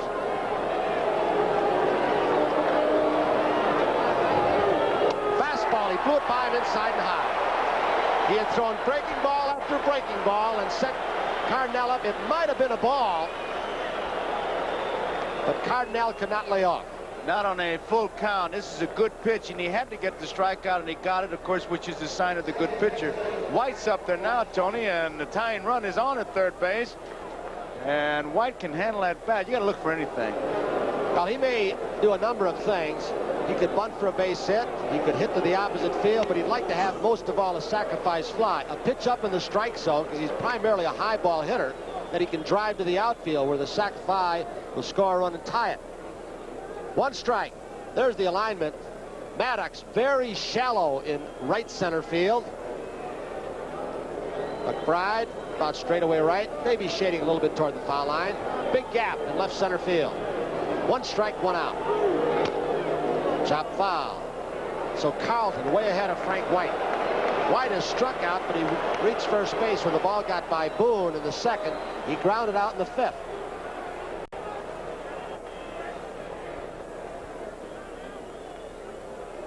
Put you on the spot, Tom. No balls, 2 strikes. He struck out Cardinale with a fastball after a breaking ball diet. He's gone, what, 1 fastball, 1 curve to White. What do you think he's going? I think he wants a double play with a ground ball to the left side over there. I think he's going to go with the slider. He's gotten 2 in this ball game. He's got it again. Boa to Trio to Rose. So the 3rd double play for the Phillies. Carlton gives up a run, but it could have been a lot worse. So we'll go to the bottom of the 6th here in Philadelphia with a score. The Phillies 2, the Kansas City Royals 1. And here's that last play, the pitch you said he'd throw, Tom. Carlton did exactly what you have to do to get out of that situation. He struck out Cardinale and then gets the double play, leaves it. As we move to the bottom of the 6th, the Phillies are in front 2-1, and the Royals have had to bring in Dave Chalk to play 3rd. Evidently, George Brett's hemorrhoid condition has forced him to the sidelines. The Phillies, as they did last night, have shown an amazing capacity to come on strong when things look worse. Larry Gora retired the first 13, and the Phillies exploded for their 2 runs. Steve Carlton, on the other hand, has not been much of a mystery. Pete Rose set to lead off here. He got hit last night by Dennis Leonard. That ignited a rally. We turn it over to Joe and Tony. All right, Brian, thank you very much. Pete Rose, 1 ball, no strikes. Larry Gura on the mound. Gura had 13 consecutive retired. 2-1, the Phillies lead over Kansas City. Pete Rose, right center field. Jose Cardinale's got it. So Rose has flied out 3 times in this ball game. Twice to center field, this time to right. Schmidt was the 13th consecutive man retired by Gura. That led off the 5th. Seemed like a peaceful start for Gura of the 5th inning, but then Moreland singled, first base hit, the deep shortstop that Brett could not get to. Maddox doubled, Trio with a sacrifice fly, Bo with an RBI single. Those are the 2 Phillies runs. Now it's McBride up with 1 out, 1 strike.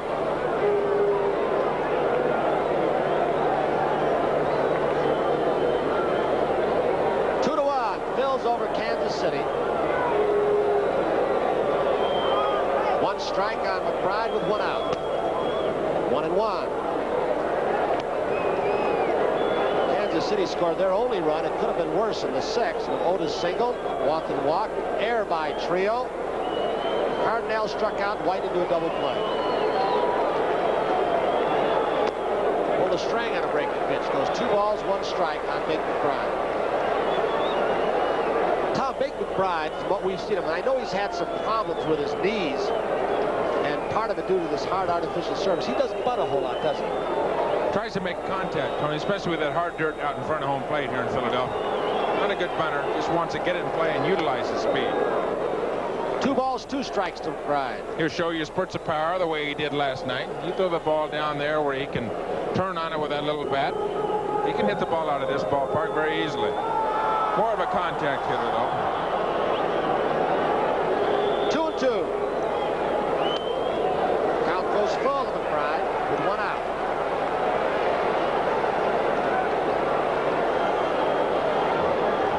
Here's where a hitter, especially a left-hander, is kind of in a funny situation off a pitch like Gura, because he can throw you any of 4 or 5 different pitches at different speeds. He missed away. So McBride is on first base with 1 out with a walk. Now it's Schmidt, the hitter. Second base on balls getting up by Larry Gura. Schmidt has grounded out to 3rd twice in this game. But he was right on 1 pitch, one of the 2 times at bat, but it hooked foul just to the left of the pole.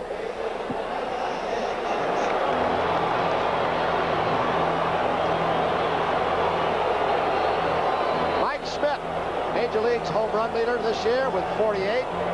As you didn't hear last night, we'll say it again, he broke Eddie Matthews' record for a 3rd baseman. Matthews had 47.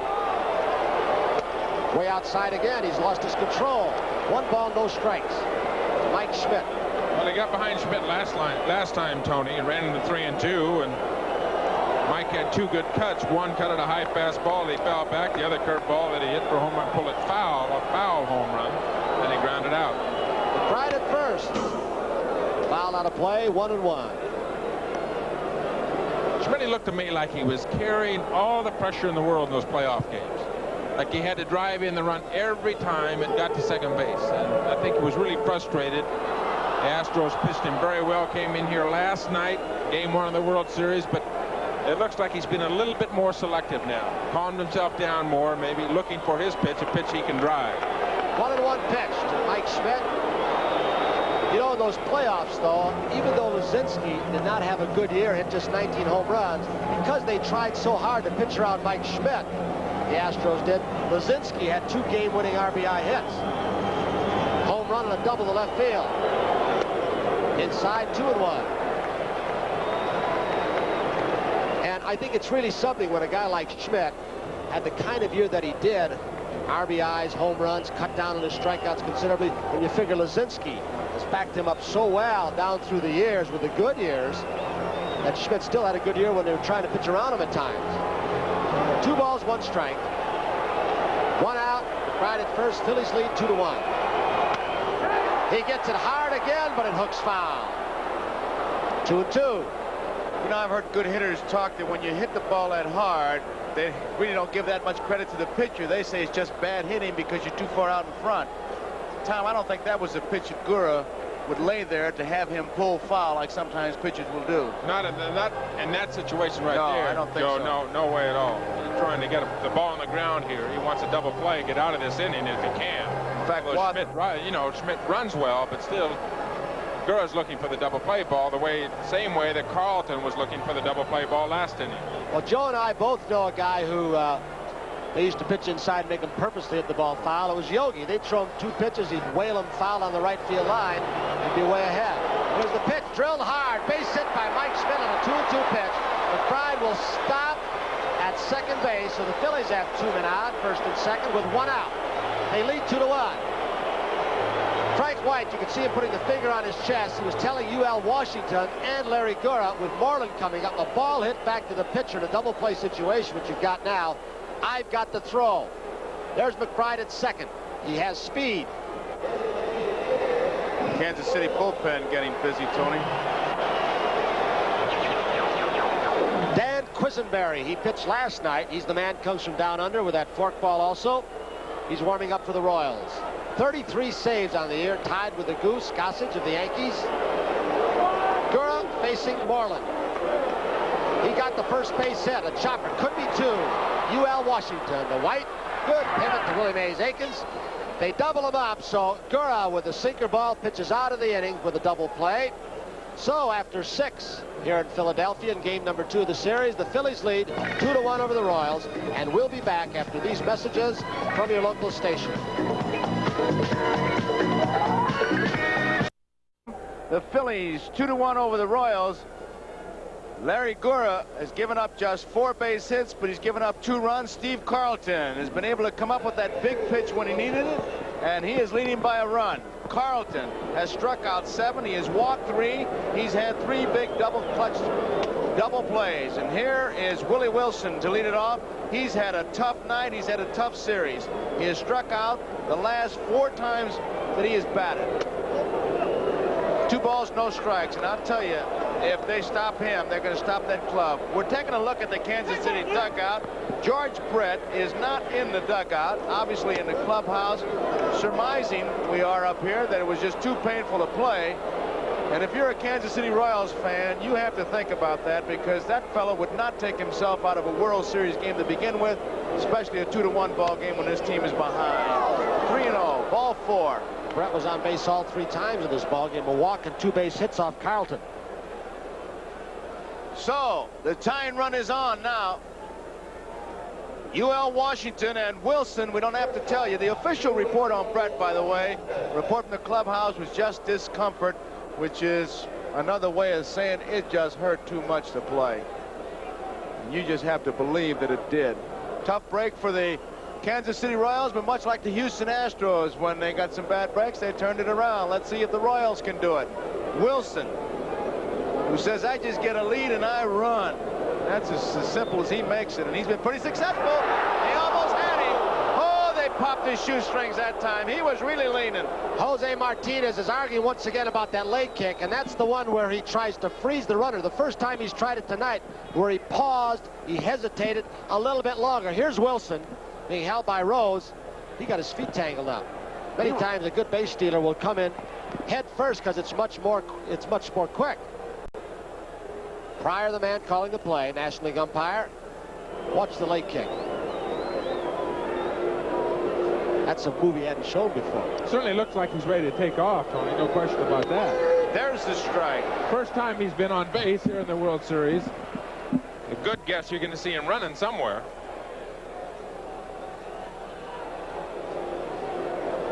'79 out of 89 attempts in 1980 at stolen bases for Willie Wilson. 79 of 89. And he did not run indiscriminately. He didn't run when they had big leagues or when they were way behind.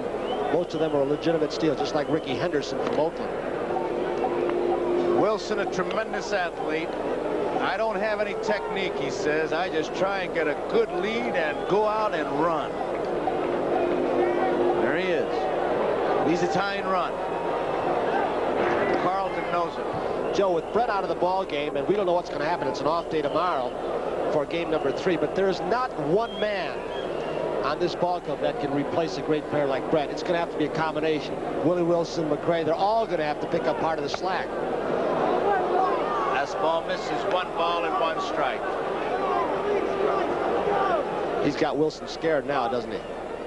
Well, I'm not coming back. He's faking him back. He's popping him back to the bag. He's just not as sure as he was when he first got on. But look at that concentration. Look at him staring. Great shot.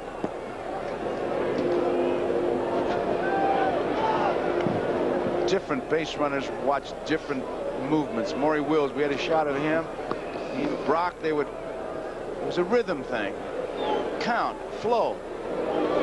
Bunted back to Carlton. Carlton will have to go to first base. Trio just barely there, and they get him. And that bunt surprised him because Pete Rose was not charging. He was so intent on the throws over from Carlton that he wasn't really looking for a bunt. Here it is, UL Washington, a fundamentally sound team. Carlton with a follow through, as most left-handers do, over toward the third baseline. He recovers as Rose couldn't get it. Trio barely gets over on time to get Washington. So now it's Dave Chalk who replaced George Brett, and what a difference it makes. Chalk hit .251 in the regular season. Hit 1 home run down the right field line. Foul territory, everybody chasing it. No one can get it. And if he had caught that, Willie Wilson was tagging up. He was going to third, and he might have rounded the bag and kept on going. He's that fast. Here's Rose in pursuit. All this time, as Rose finds the stands and the warning track, Willie Wilson is standing on second base. And had Rose caught that and did a tumble or hesitated, you might have seen Wilson try and score. There he goes. Safe. Willie Wilson just stole third. And he literally outran that ball, a down and up slide. And now the tying run is on at third base. That's why they say he is a disruptive force. He not only breaks your concentration, he helps his own ball club by just making things happen. Look at that. Most pitchers don't care to try a pickoff move, as we watch Wilson again. A pickoff move towards second, especially a little bit later on in the ball game as he steals it easily, where they might throw the ball away into center field. Now the infield's forced to come in. It's high. 2 balls, 1 strike. Once again, Kansas City a chance to tie it up here. Carlton got a double play to end that 6th inning when they had a chance to tie it. Wilson is on. 1 man out. 2 balls, 1 strike to count. High, 3-1. This is the man he wants because the on-deck hitter is Hal McRae. Well, is the possibility of a squeeze play gone? Chalk is hitting in Brett's spot. It is always a possibility because Chalk is not that good a hitter. Walked him, and that's a bad piece of pitching, Tom. You know, he didn't have to face George Brett there, and you wondered if it went through Jim Fry's mind to put George Brett as a DH. Let him sit over there and not have to play defense with the discomfort that he is having. Just let him hit, possibly not lose his bat. Well, the reason he didn't do it, because then he would have had to take McRae out of the lineup or put him defensively, which he did not want to do. McRae's had rotator cuff surgery. He doesn't throw well or move around that well anymore. Here's McRae, 2 base hits. Struck out in the 5th, 2 for 3. Line drive, foul. You know, some people, I'm sure, big Steve Carlton fans or whatever, are saying, well, it sets up to double play. But you're not about to set up to double play with the tie-breaking run and McRae in the batter's box.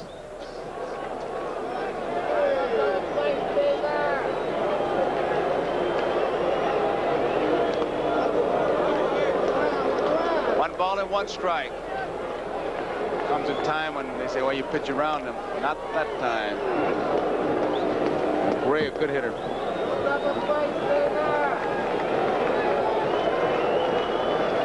Time run at 3rd, tiebreaker at 1st. 1 man out. Low curveball, 2 balls and 1 strike. We're in the 7th inning. There you see Willie Wilson. Chalk is at 1st. McRae, single in the 1st, single in the 3rd, struck out in the 5th. Off the handle, fouls it off. It's 2 balls and 2 strikes.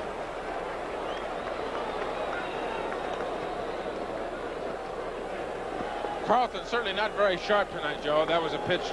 He was behind McRae, swung at a pitch out of the strike zone. Steve here in the 7th inning has already thrown about 120 pitches. Paul Moscow just having a note, 119 pitches so far. Ball 3, he misses with the breaking ball. Now you got a situation. 3 balls, 2 strikes, 1 out. Chalk taking a good look at McKenzie at 3rd base. He wants to know, do you want me to run? And here's the 3-2 pitch. Booney really gets in front of it nicely. A classic stop. Chalk a lead. They got him picked off. And now Rose, he can't get anybody. Willie Wilson, speed at 3rd base, intimidated Rose, and now he's got to eat the ball. The same as Lonnie Smith's speed yesterday caused some problems for George Brett at 3rd. Willie Wilson, who was not off the bag that far, but as soon as Carlton threw to 1st, Chalk broke. They had him dead if Rose throws the ball quickly. Here it is. Chalk going all the way with McRae up. Look at that. He's worried more, Pete is, about Wilson than he was about Chalk. But now, they did have 1st base open work. They could do that to McRae, who's a tough RBI man and the cleanup hitter. So McRae walks to load the bases, and that brings up Amos Otis. Joe, I've got to believe this, and we might have looked at that as a mistake. But when you know Pete Rose. No. Oh, wait a second. I ain't buying that. He might have thought. I want to hear his comment after the game, because he might have said, hey, if I throw to 2nd, Wilson might score. I want to hear his comment way, now. All right, this way, we can walk McRae and get to a little bit weaker RBI man and hitter. I don't buy it. He thinks that far ahead. Base is loaded. It was a stolen base for Chalk. Amos Otis hit into a force play, hit into a double play, and then single to center field. He has scored the 1 Kansas City run. Hit deep to right field, but it's curving foul. Strike 1. For the 2nd time in 2 innings, Joe, Carlton looking for the double play. Willie Wilson, the tying run just a little 1 base away, going around the horn. Chalk and McRae at 1st. And for the first time, we have action in the Philadelphia bullpen. Ron Reed warming up for the Phillies down behind the right field fence. And I'll tell you, Tony, I'm sure that Boa and Trio are thinking about McRae, who's on at 1st. Possible double play. He's a hard slider. Fastball misses. 1 ball, 1 strike. 1 out. There's Ron Reed loosening up for Philadelphia. We are in the 7th. 2-1, Philadelphia.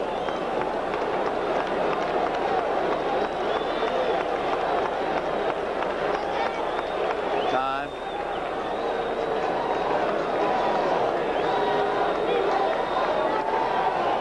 Six of 7 innings. Kansas City's had at least 2 men on. Nice play by Boone again. That curveball or slider, he's trying to keep it low, but He's really bouncing. He's throwing 55-footers. He really looks like he's struggling to me. A good view from the right field camera. Booney has done a fine job behind the plate. No reason there. A fine defensive catcher, Golden Glove catcher. He's getting that body in front of it to make sure that ball doesn't get past him. He's catching it on top of that. 2 balls and a strike. Foul back. 2 balls, 2 strikes, 1 out. Bases loaded. We're in the 7th. Philadelphia winning, leading 2-1. Wilson is at 3rd. Chalk at 2nd. McRae is at 1st.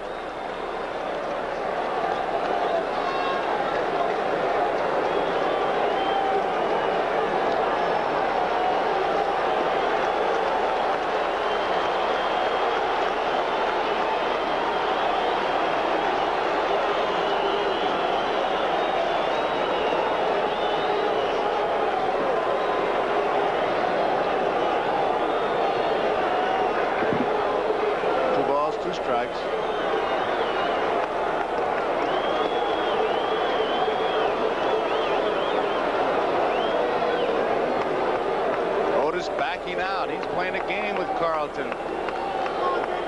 See that mood changing.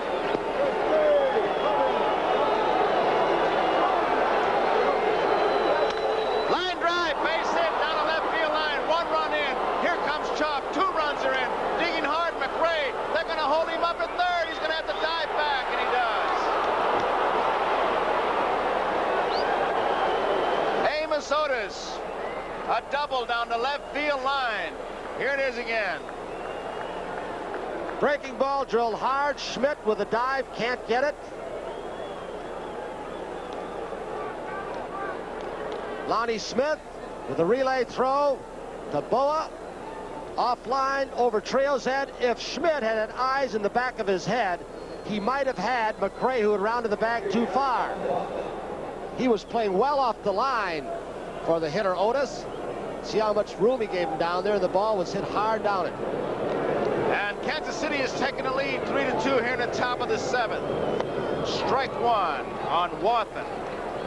Popped to the first baseman, flied to right and walked. Amos Otis drilled one past Schmidt, and McRae had ideas of scoring. McKenzie well up the line, stopped him. Joe, you had to wonder how long Carlton could keep going on and on, putting so many men on base before he got hit. Now, it's Dallas Green out to talk with Carlton. Well, as Tom and Paul Moscow have pointed out, Carlton's made a lot of pitches, but I think the tip-off, Tom, was the curveball, or the slider, the hard slider. He just lost control of it, and he was throwing a 55-footer. 128 pitches so far, Joe. And how many in a normal game? I would say normally between 120 and 135, right in that range. And here he's still only in the 7th inning. But a lot of low sliders that he was throwing. And the ball that Otis hit was a hanging curveball. He didn't get it down in the strike zone. It's either way down below the strike zone or up in the strike zone. He's been struggling all night long. Big boy pitched 304 innings. Done a fine job for the Phillies. Looks like Dallas Green's going to stay with him, too. Walks have sure hurt him this inning. So, Carlton, as Dallas Green walks off, Carlton remains 3-2. Kansas City leading here in the 7th. And they have base runners at 2nd and 3rd. Infield is moved in. Wathan with the count of strike 1. There's 1 man out. Got first base open with the left-hander Aikens up next, and then Cardinal. 1 ball, 1 strike. Wathan doing a good job of looking at the third base coach. If nothing else, that puts the thought of the squeeze play into the minds of the defense. That can be a pretty good weapon if you can get the other club thinking. Off the handle, center field, tagging up is McRae. It should be deep enough. Tagging up at 2nd base. Here's a throw to the plate, and it is cut off. Rose should get him at 3rd. They got him hung up. Otis is hung up, and he is tagged out. Otis very wisely stopped and gotten a rundown so he would not be tagged out before the runner McRae crossed home plate. So the run does count. Here comes the throw. The ball gets stuck in the webbing of the glove of Pete Rose as the run crosses home plate, but Otis, who is going, held up. Very smart base running. That way they could not tag him before the run scored. So we go in the bottom of the 7th. It's 4-2. Kansas City leading the Phillies. time, it's games people play. Now, I told you last night, you're going to see the Cannonball Championships, but not ordinary Cannonball Championships. These are the World Cannonball Championships. You can wake up the next morning and tell them you saw the World Cannonball Championships. And Soupy Sales will be there, this custard pie throwing. That's something he's no stranger to. He's going to be throwing custard pies. I wonder if there's a difference. Then we got skateboard fever. And that's going to strike. That's got to be the hottest thing on four wheels. There'll be more tomorrow on Games People Play. But me, I can't wait for the World Cannonball Championships. I got to tell you something. I had a friend. Now I'm going to get into this as quickly as I can. I had a friend in the south side of Milwaukee growing up who had a restaurant. And he had a bunch of fish, and he used to throw raw meat to these piranhas. Yeah. And this is going to be a subtle, very smooth way of leading into a promo for a movie. Because immediately following Games People Plays, if you like movies like Jaws, watch Piranha. Boy, you're slick. No, that's a true story about the guy on the south side. Oh. So, there is Quisenberry. You talk about impressive. Just look at that last statistic. Saves, 33. And that's what Kansas City is asking him to do right now. They wanted a tough game against Carlton. They got it from Gura, who was allowed only 4 hits. And now Quisenberry comes in to try to save it with Kansas City leading 4-2. Last night, a ball game. They started young walk, the Phillies did, and it looked like the edge might have been with the Royals, and Phillies won that ball game, and now they come back with their big ace, the #1 man, Carlton, thinking, hey, we would be happy to leave with a split. We may leave with 2, but these Kansas City Royals say, we're going to battle you for it. And they may beat the big man if Quisenberry can nail it down. Let's see what happens. Maddox, it's a strike. Joe, he'll come right in and throw you some ground balls. We saw Tug McGraw come in and get 6 quick outs last night. Now Quisenberry's got 9 outs to get. Saved the first game for his Kansas City Royals. Low inside, and it's 1-1.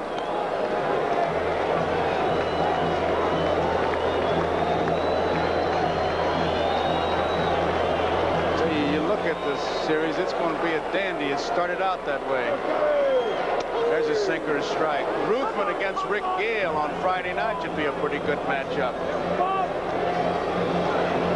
Kansas City bench looking on. And the Royals and Royal fans hope that that off day will allow Brett to recover enough to play in that 3rd game. It was very questionable for they tried it, but then had to leave. Foul tip. Ball, 2 strikes. He's got a nasty sinker, Tony. I mean, he does. You look at him, you can tell Kent Tekulve has worked with him. The ball just looks like it's going over a mountain, up and over a mountain. Kent Tekulve, this spring, got him to bend over from the waist up this spring and also drop down a little bit lower where he got more action and movement on that sinker. Get his arm under and he got his body lower to the ground as well, right. Maddox with a count of 1 ball and 2 strikes. There's a ground ball. Chalk has it. Long throw. In time. Nice play. He'll get a lot of ground balls. And I'll tell you, those right-hand hitters, that front foot's got to be talking to you when he comes from this side. This is a similar type ball that was the first base hit off Gura that George Brett could not get after. He's had some shortstop experience, Chuck, so he has excellent range, and he just showed it on this play. He kind of loops the ball from down under. You can't throw over the top when you're running away from 3rd base that way, so you got to side arm it or throw from down under, more of a sinker ball type throw. So there's 1 away, and here is Manny Trio, who drove in a run with a sacrifice fly. He fly to center field, his other time up. Another ground ball. This one is to Washington. There's a quick throw in plenty of time. Tony, there's a guy sitting in the visitors clubhouse named Ace Kessler, who's been around his baseball some 60 years.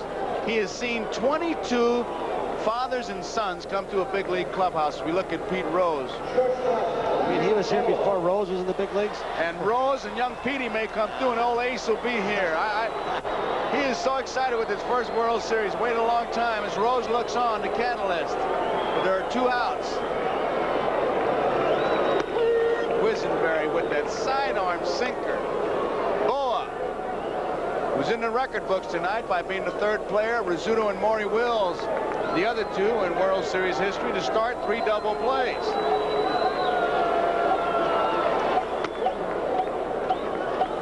Steve Carlton looking on. He is trailing by 2.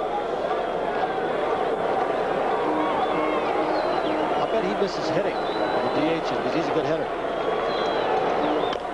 Bouncing ball, Frank White. Easy inning, 3 ground balls. So Quisenberry came in and did what Fry wanted him to do, throw ground balls, 1, 2, 3. At the end of 7, it's Kansas City 4, Philadelphia 2, and 2 up. It'll be Willie Mays 8. 65,775 here. 16 people less than last night. Why didn't those 16 people show up? They're missing a tremendous ball game. Larry Gura and now Quisenberry. Gura gave up just 4 hits, but he was really battling, but these Royals came back to take the lead. Here's Willie Mays Aikens against Carlton. Strike on the outside corner. He walked, singled, and safe on an error. He had himself a cut. 2 strikes.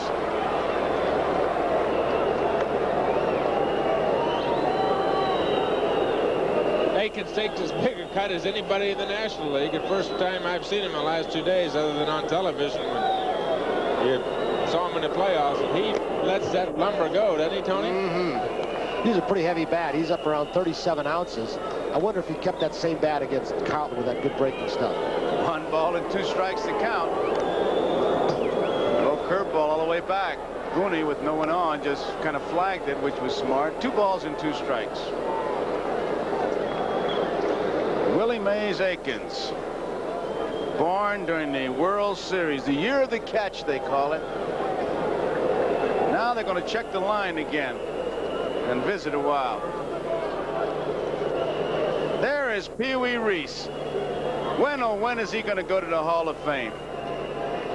How about Louis Aparicio, who didn't make it? It's okay. And Rizzuto. It's okay. And you just mentioned that. What do you mean it's okay? I approve.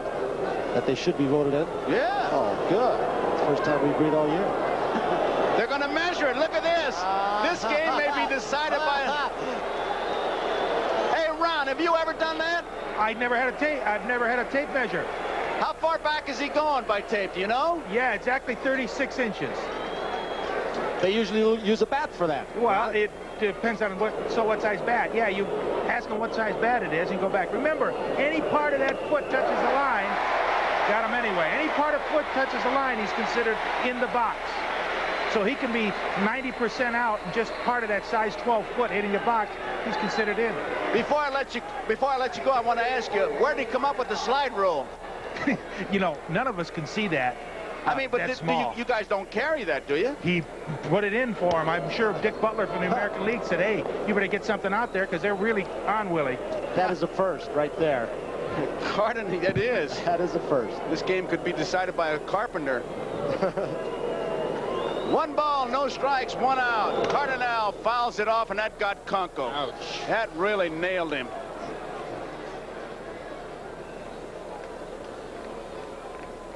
He's got that big balloon protector, but that goes off the mask. Oh, Jocko Conlon used to wear that thing. I think if I was an umpire, I'd wear it. But look at that, right off the mask. Boy, that'll just, if you got cavities or fillings, they're coming out. Boom. Look at that mask move. Out of play. That hurts, too. Don't think it doesn't. Ron, a real quick answer. I know what it feels like. What does it feel like to that head of yours? It just rings. I'll tell you, you can't see anything, and you go by instinct after that. The ringing in the ear is what it hurts. But the trainer, I heard tell an umpire when he said that, don't answer the phone. Just let it ring. 1 and 2. 2 and 2. That got me kicked out of a game. That flip remark like that.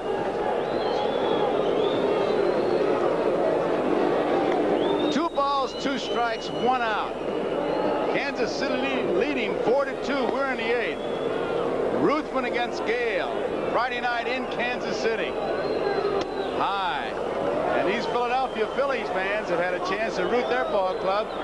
Royal fans will have a chance on Friday night. It'll be exciting. Back in Missouri, the old home state. Well hit, right field. Going back, McBride, all the way back. Warning track, makes the catch. Beautiful play by Beck McBride. I'll tell you, Jose Cardinal can still not believe it, and that smile from Beck McBride was showing the ball to Jose Cardinal, who was between second and first. Said, yes, I do have it. He got a good jump. He was playing him down toward the line. Look at him limping on that leg. Some catch, I'll tell you. He made a good one last night, along with Maddox's play. So there are 2 away. We're in the 8th inning. Nobody's on. 4-2, Kansas City leading.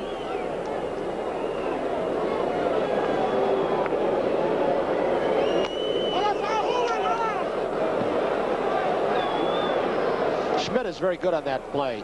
He was playing just behind the bag, but one of the first things he looks for, as most third basemen, that right hand on a right-hand hitter. When it starts sliding up, they make some unusual movement with that right hand, separating those hands. He began charging on White.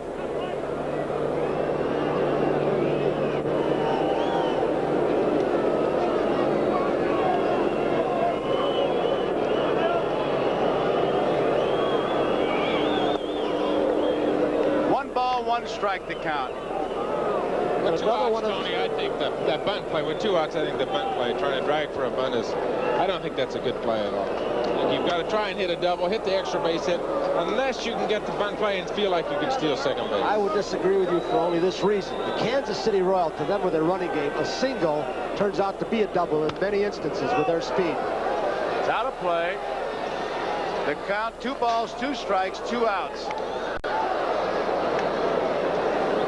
Steve Carlton, top of the 8th. Kansas City 4, Philadelphia 2.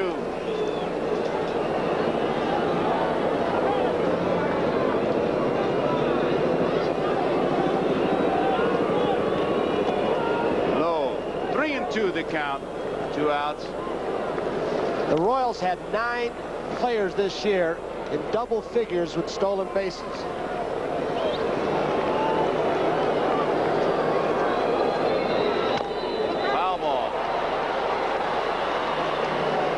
Remains at 3-2.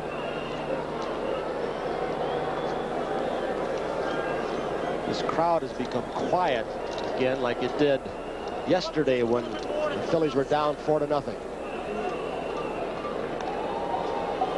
There's the Kansas City bench. Jim Fry. Dallas Green. I want to call him Darryl. Dallas. In the hole, base hit. Frank White is on.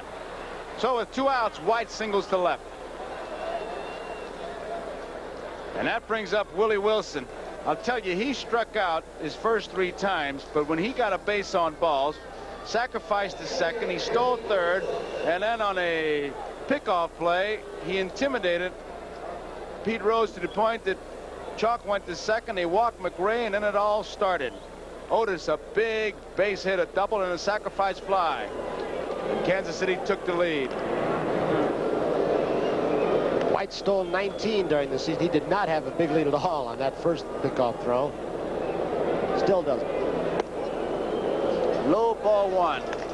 That kind of decoying of a bunt does serve a purpose, because it'll draw that third baseman 3 or 4 steps, and many times they'll go back just 2 or 3. So they've given ground on the turf where that ground ball gets by them. They don't have as good a lateral movement.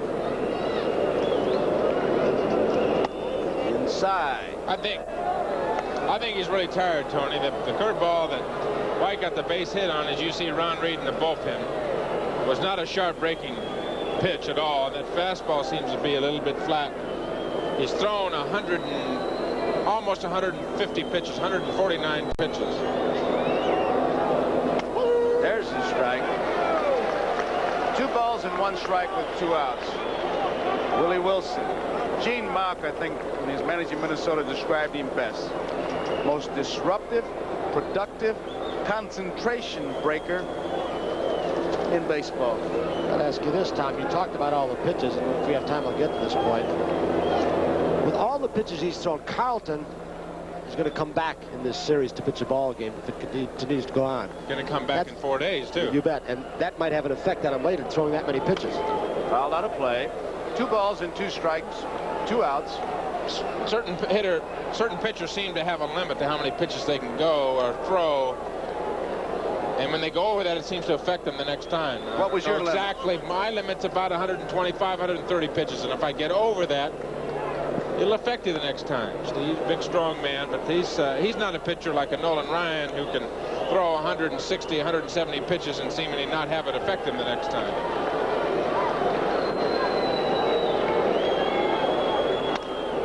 Right to Rose off his glove. Willie Wilson is on at first base. He's got himself a base hit. So White moves to second. Wilson's on at first, and UL Washington is the batter. This after 2 were out. I don't know how Pete even got his glove on the ball, holding White, and then he scoots off the bag. Watch this. He is so aggressive. He somehow just managed to get a piece of the glove on it. He did not get an out on it, but that ball is in the corner, and I'm going to tell you, they're going to score from first base on that, and Willie Wilson's going to be on third. Look at that. That ball is going way in the right field corner, and Frank White would have scored. I really believe with his speed. Curveball hangs outside, and it's ball 1. Washington is 1 for 3. He sacrificed his last time up. He moved Wilson into the scoring position. Curveball. That was a lollipop, Tom. You're looking at a tired pitcher right now, and a tired pitcher makes mistakes, Joe. No question about it. Why wouldn't he tell the manager? Tom? Why wouldn't a catcher tell the manager? If he asked me, I would. Exactly. 2 balls and 1 strike. UL Washington. White is at second. Wilson is at first. 2 outs.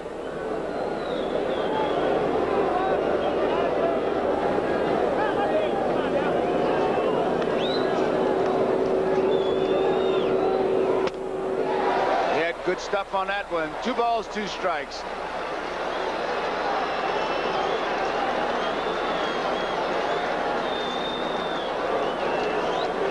Kansas City 4, Philadelphia 2. We're in the 8th.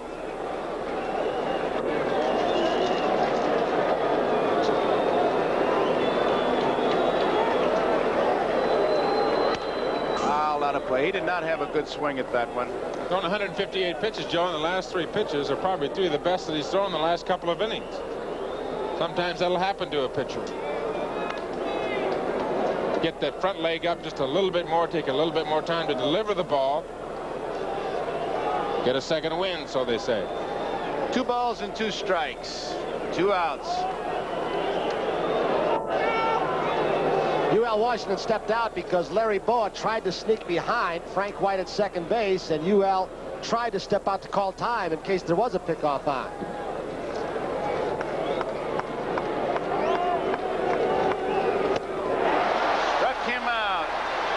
Washington is out on strikes. That ends the inning. So the scores, we go into the bottom of the 8th. Kansas City 4, Philadelphia 2. You know, Willie Mays Aikens led off this inning, and I thought about Willie Mays. There was a great catch in right field by Bake McBride, and I thought about Willie Mays. 1954, the year of the catch. Let's join Mel Allen for a flashback.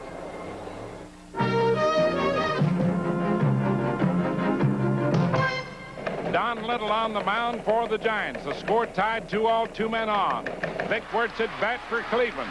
There's a drive going to deep center field. After it is Willie Mays. He makes a spectacular one-handed grab inches from the wall. One of the greatest in series history as the Giants go on to sweep the series 4-9.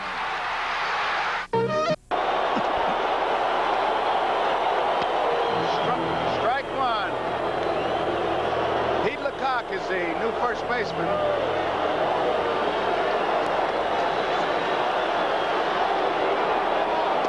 Low inside, ball 1. Bob Boone. Bob Boone, 1 ball, 1 strike. Line to center field, walk. Crowd reacting. the handles. He is tough on right-handed hitters. Quisenberry. Sinker ball that Tom Seaver told you about. He throws a slider from down under, but it's not the kind of slider that you can get on top of, obviously. It is mostly a flat slider. He does not try to throw it against left-handed hitters, more to right. He uses that fork ball more often against left-handed hitters. You've got to hit your way on with him, Tom. He doesn't walk too many. His out pitch, definitely that underhand fastball, though. That good sinker he's going to. Misses, low and inside. 2 balls and 2 strikes. We're in the bottom half of the 8th inning. Kansas City leading by the score of 4-2. Nobody on, nobody out. Bob Boone, 2 balls, 2 strikes to count. Quisenberry in relief. Another bouncing ball. I tell you, when he pitches, those Grub Warrens just can't sleep around home plate. He just beats everything down. You know, he got 3 ground balls in the 7th inning, and not one of those on their first bounce got out as far as the artificial surface. They all hit in the dirt. And he circled right in front of home plate. So his ball is really sinking.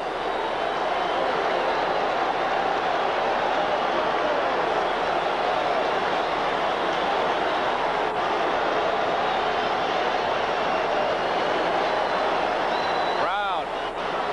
Reacting. 2 balls, 2 strikes. Off the handle. Quisenberry trying to nail it down for Kansas City and Larry Gura. Big ball game. They would then go to Kansas City tied 1 game apiece.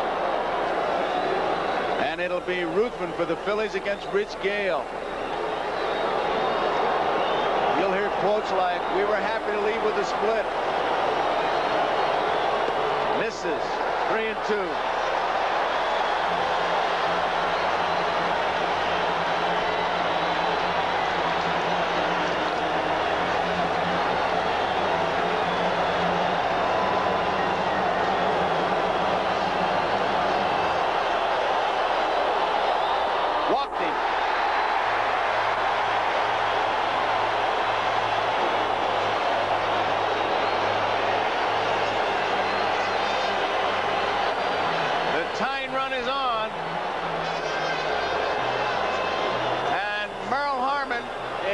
Report on George Brett. Let's go to Merle. All right, Joe, the report is that George had suffered a great deal of discomfort as a result of the hemorrhoids. The trainers were working on him. Jim Fry took him out of the game. He did not take himself out. At this stage, we don't know if George will be playing Friday night or not. Possibly more news on that at the end of the ball game. Joe? Okay, Merle. The roar for Dale Unser, who was the big hero in that championship series. His father, a former major leaguer, is here watching the game. And I'm sure all of Decatur, Illinois is watching it. And this is the test for Quisenberry right now, because he'll face Unser, Rose, and McBride, 3 left-handed hitters. This Rose, a switch hitter. And left-handers give him a little bit more trouble.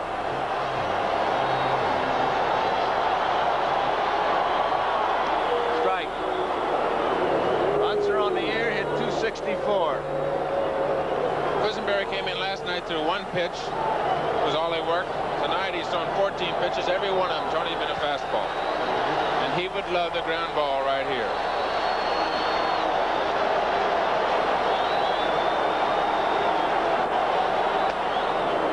One ball, 1 strike. Including the championship series, Unser hitting at 317.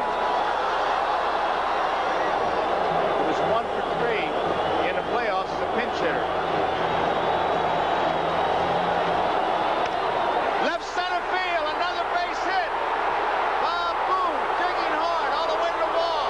They're going to send him in. It'll be 4-3. Listen to the crowd.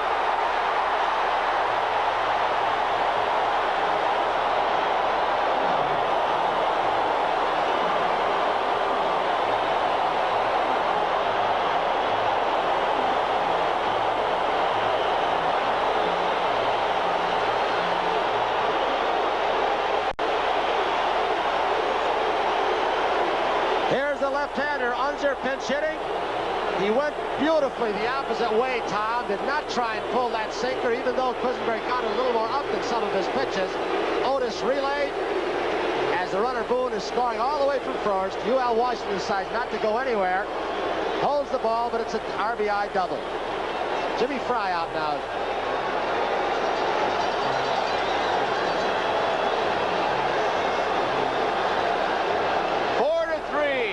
City leading. Fry just wanted to set up some strategy and that scoreboard. Delivers, and that he did. He delivered in the playoff series.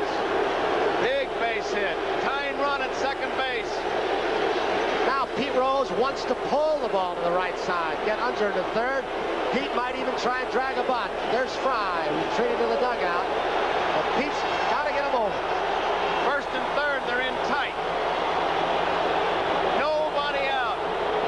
4-3, Kansas City leading, bottom of the 8th.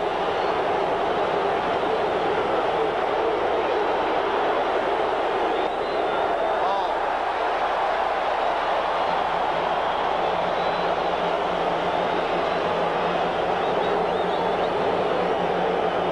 Rose was flied to center twice and flied to right.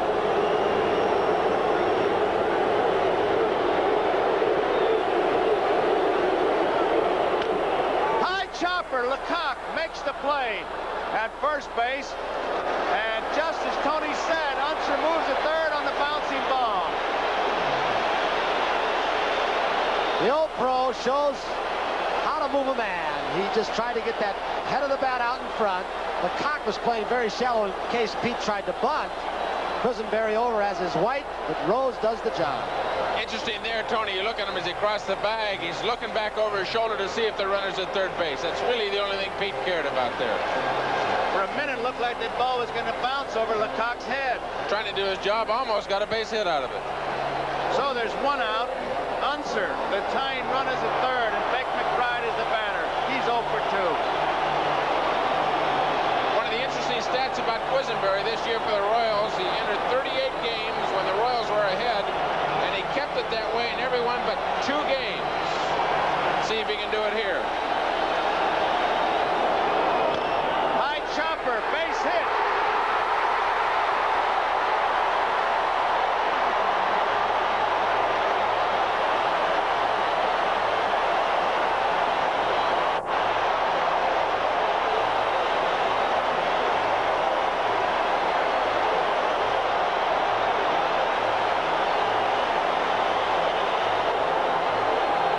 See right here what artificial surface has done to this game of baseball.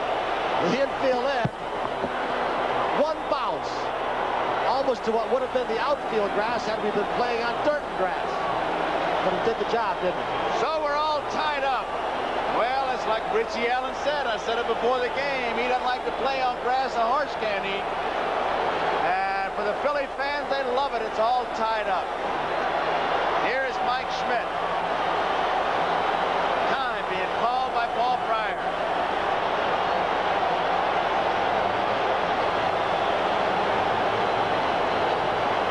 These Philadelphia Phillies, what a battle ahead with Houston in the championship series. I mean, it was soap opera time. Everything happened. And what a start we got for this World Series as these Phillies battle back. Not in time. These Royals, they battle. It's going to be a great week coming up.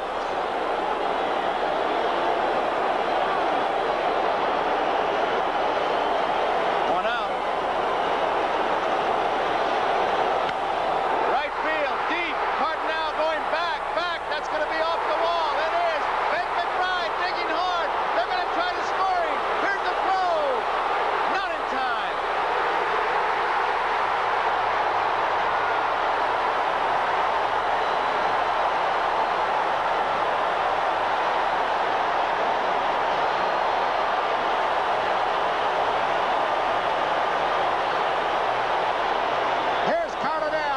Takes the ball off the wall. Frank White makes a good throw, but he might have made the wrong throw. He had to go home. He had to go home, but by doing so, Schmidt did get to third base. Frank White with a strong arm, not quite as strong as Manny Trios. Wathan trying to block the plate on McBride, but he slides hard. I'll tell you, the Royals have got to be in shock. If he can make that throw all the way in the air, Tony. He's got a good chance of getting Big McBride, and there was one happy fella as he slid across home plate. The emotion that Big McBride showed right there, and he won't show you that emotion that much. He keeps it all inside of him. Jimmy Fry, of course, not very happy. If you're scoring, it's a double for Schmidt. He takes third on the throw.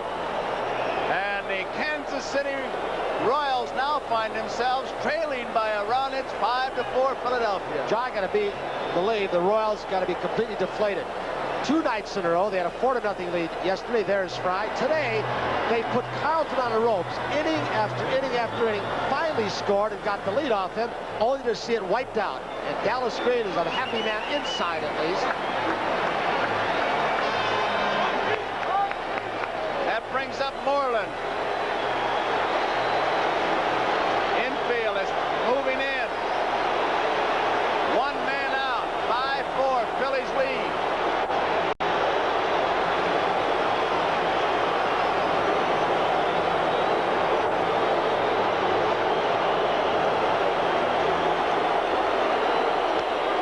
Foul ball. Tell you, this championship series in this. Tomorrow night we get to watch games people playing the Cannonball Championships. And then we'll watch Corona, just for a little breather here. Because these 2 teams have put on quite an exhibition. Well, we're going to watch Kansas City on an off day after the 2 teams work out, prepare for Friday's game in KC. Base hit. 6-4.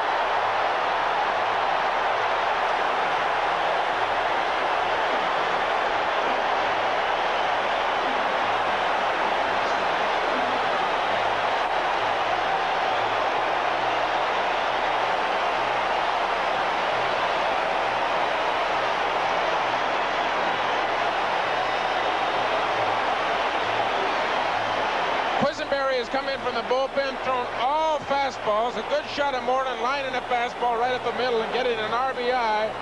And there's another young, happy fella. Another important thing, Tony, that's happened in this inning. Mike Schmidt has been heard from. That may take a lot of pressure off of his shoulders. He's hit an extra base hit, driven in a big run. It may take a lot of pressure off his back. And Greg Gross is coming in as a pinch hitter for Maddox. It's 6-4 Philadelphia. It's a strike. Quisenberry, the ace reliever for Kansas City. There you see Gross. This is an unusual move, I think, because you're removing your best defensive outfielder when you've got a 2-run lead. That's Maddox. And I know you've got a lefty versus a righty here offensively. But I don't know if that's the important thing right now. You've had your lead. Perhaps he left because he was hurt, pounding that ball off his instep. Maddox. Could be. Try to get a report. 1 ball, 1 strike, 1 out. Moreland at first. Gross, the batter. Inside. 2 balls and 1 strike. I'll tell you, the added pressure that is put on this Kansas City team if they can't come back, and you see the 2 managers, the fact that you mentioned Carlton, they almost had him beat. There is Ken Brett, the brother of George. He's been in World Series play before with the Red Sox. But the fact that the Phillies are doing it against their best reliever. High chopper pull foul. Ruben Amaro at first base gets a few All-Star game votes by flipping the ball in the stands. 2 balls, 2 strikes, 1 out. Phillies come roaring back here against the ace reliever. Quisenberry. Jim Fry going a long way with it. Bouncing ball. Washington 1, White 2, double play. That ends the inning, but a good inning for the Phillies. And listen to these fans. It's 6-4 at the end of 8. So, in the 9th inning for the Kansas City Royals, they trail by 2, 6-4. Fans have come alive. 2 up will be Dave Chalk, Al McRae, and Amos Otis. For the 9th inning, Philadelphia leading 6-4, and Greg Gross goes into play left field. Del Unser, who got a big double, is in center field. And the new pitcher is Ron Reed. So Steve Carlton leaves after 8 innings. Carlton struck out 10. And the last pitcher to strike out 10 or more in a World Series game was Tom Seaver with 12, 1973. There you are, Tom. Did you know that? All right. You caught me by surprise. I didn't have the slightest idea. Rag arm you got, I don't know how you could accomplish it. So we got a pinch hitter coming out. Porter, Darrell Porter will be the pinch hitter for Chalk. Dallas Green going with Reed. Of course, he wants to rest McGraw with a 2-run lead after yesterday in the championship series, but he had a string until his pinch hitter of 4 consecutive right-handed hitters, Chalk, McCreotis, and Wathan. It is not the strongest bench as far as popping the ball out of the ballpark for the Royals.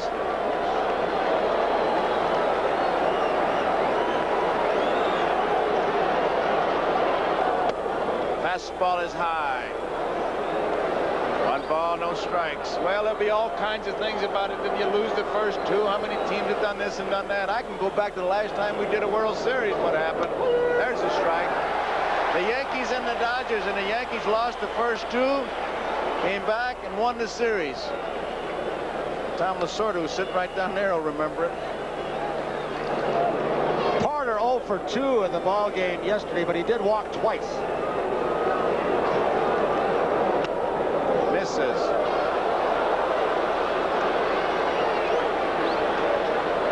Bullpen for the Phillies. Dickie Knowles, the right-hander. Kevin Saucier, the left-hander.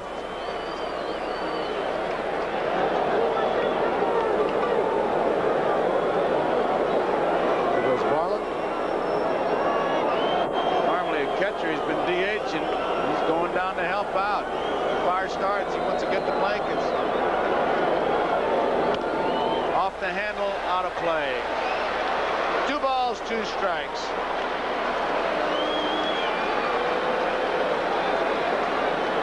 Big ball game, not only in the terms of who wins or loses. A lot of questions for Kansas City. Foul back. Will Brett be able to play? How about the treatment Quisenberry got? Is Mike Schmidt finally coming alive? Big ball game. It'll be Friday night.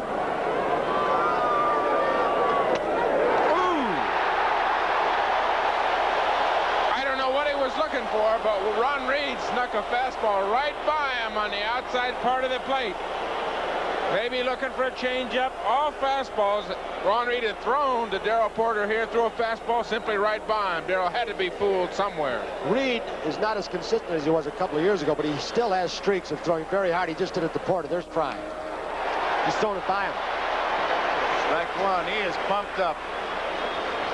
Boone likes him to come in and just go hard at the hitter. Ron's got a good fastball. Likes him to come in and go right after him. Be very aggressive. 1 ball, 1 strike. Seems to be the story as we look at Dallas Green and the Phillies bench with a relief pitcher.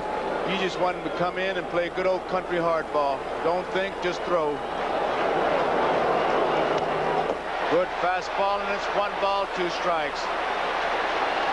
If you look at this ball game, the Royals, through 8, stranded 10 base runners.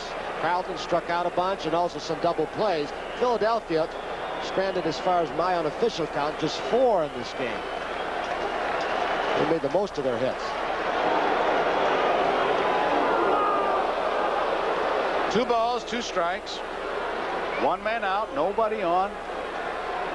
6-4.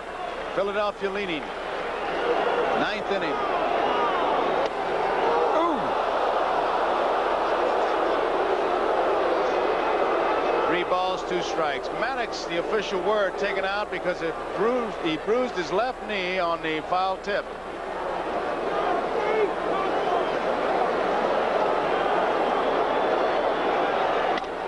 Chopper up the middle into center field. So the tying run is at the plate. McRae with his 3rd base hit of the night. Struck out in the 5th, walked and scored in the 7th. So he is 3 for 4, a big night. And that brings up Amos Sotos, who's had a big night. Otis, that big double in the 7th inning. Schmidt's now going to have a conference with Ron Reed.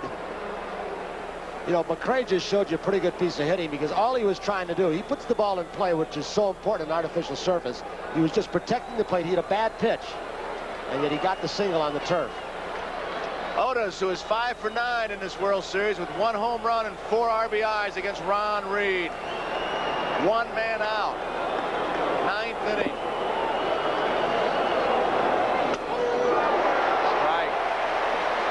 Otis hit a high breaking ball in the game 1 here for a home run. I'm sure Booney's going to give him a good diet of, say, cut fastballs and sinking fastballs into him. I don't imagine he'll get much soft stuff.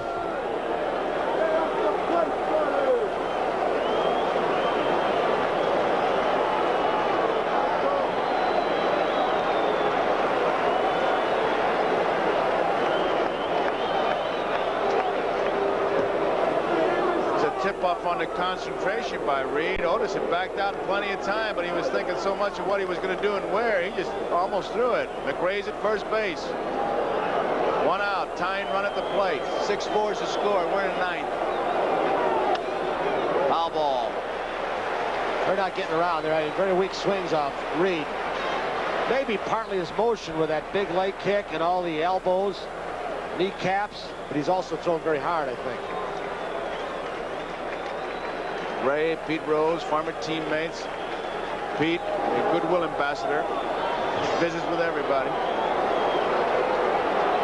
Outside.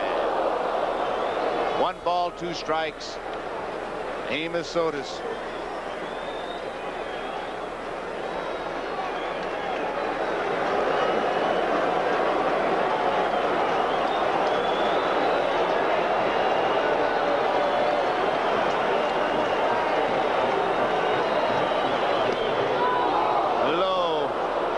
A classic example.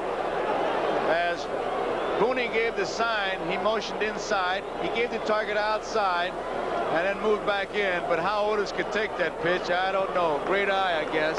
Just lucky. 2-2. Foul ball out of play. He's battling. I think one of the big advantages Ron Reed is showing that a relief pitcher has when he comes in, Tom, is they faced Carlton through most of this ball game the first 3 times around or so. He's giving him a lot of breaking balls from the left side, obviously. Then a relief pitcher comes in with a different motion, different delivery, different speeds, different movement on the ball, and they see him just that one time. That has really cut down batting average, I think, the relief specialist. Foul ball out of play. Otis continues to battle Ron Reed. I'll tell you, as far as they're concerned, they're the only 2 guys in this ballpark, and we got some 65,775 here tonight.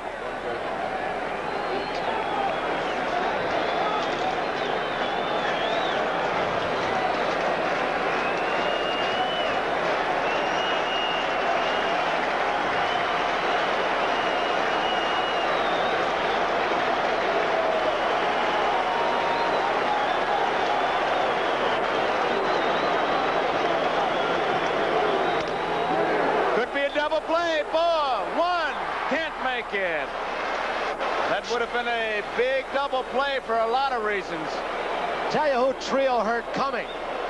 The man we talked about earlier who learned this game from Pete Rose. Hal McRae. Routine flip. Trio's going to get out of the way. McRae comes very hard. Been 6 double plays in this game. That ties a record. 4 by the Phillies ties a record. That double play, if they'd have been able to make it, would have broken a couple records, but Trio said, I'm going to get out here before I get broken. It's a strike on John Watson. Reed is going to try to nail it down, and this crowd on its feet. 6-4, 2 outs in the 9th. Tying runs at the plate.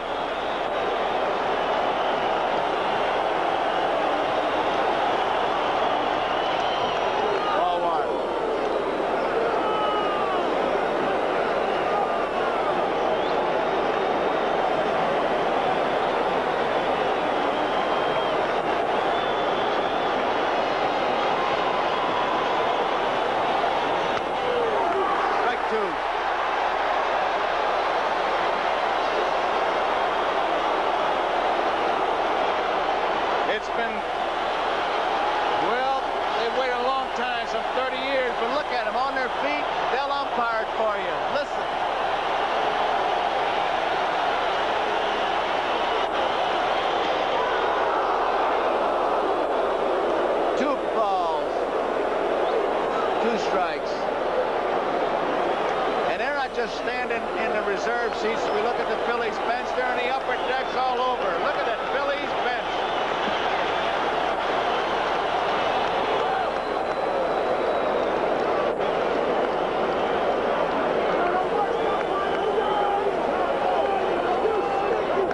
Phillies, what a stretch drive.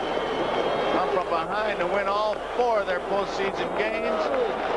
Came from behind in this one. 1 pitch away.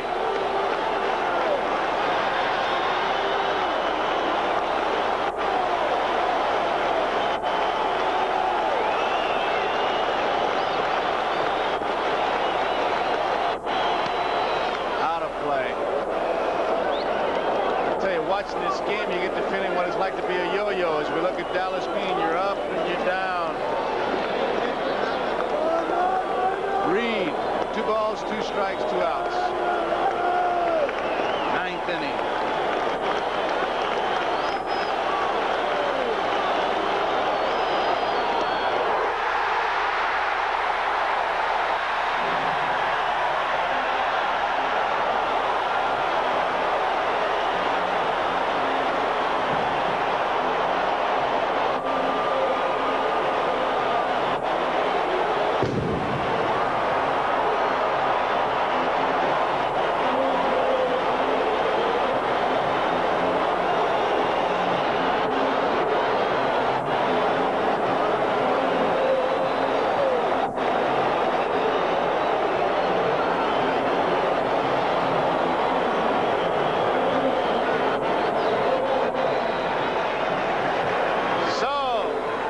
Win game 2.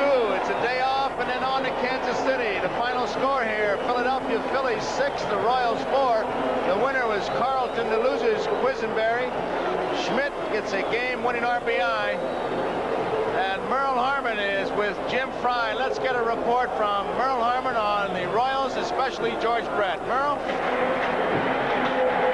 All right, Joe, Jim Fry here, and George Brett left the lineup. When a player of George Brett's magnitude leaves the lineup, you're going to get hurt.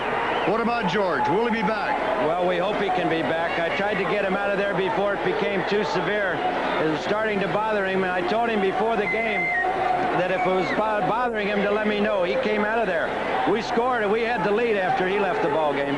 All right, now, what's the routine for him tomorrow? Will he undergo treatment in Kansas City? Can he come back Friday night? Well, we're hoping so. It's one of those things we have to wait and see day by day.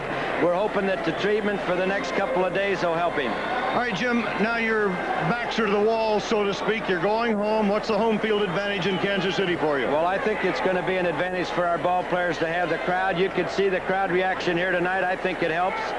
If you remember last year, the team that won the first 2 didn't win the series, so I'm hoping the same thing happens this year. All right, Jim, good luck to you. We'll see you in Kansas City. Back to you, Joe. Okay, Merle, our thanks, too, to Jim Fry after a tough loss to stop to tell us. We'll be back with more from Veterans Stadium, but there's the final score, 6-4. We'll be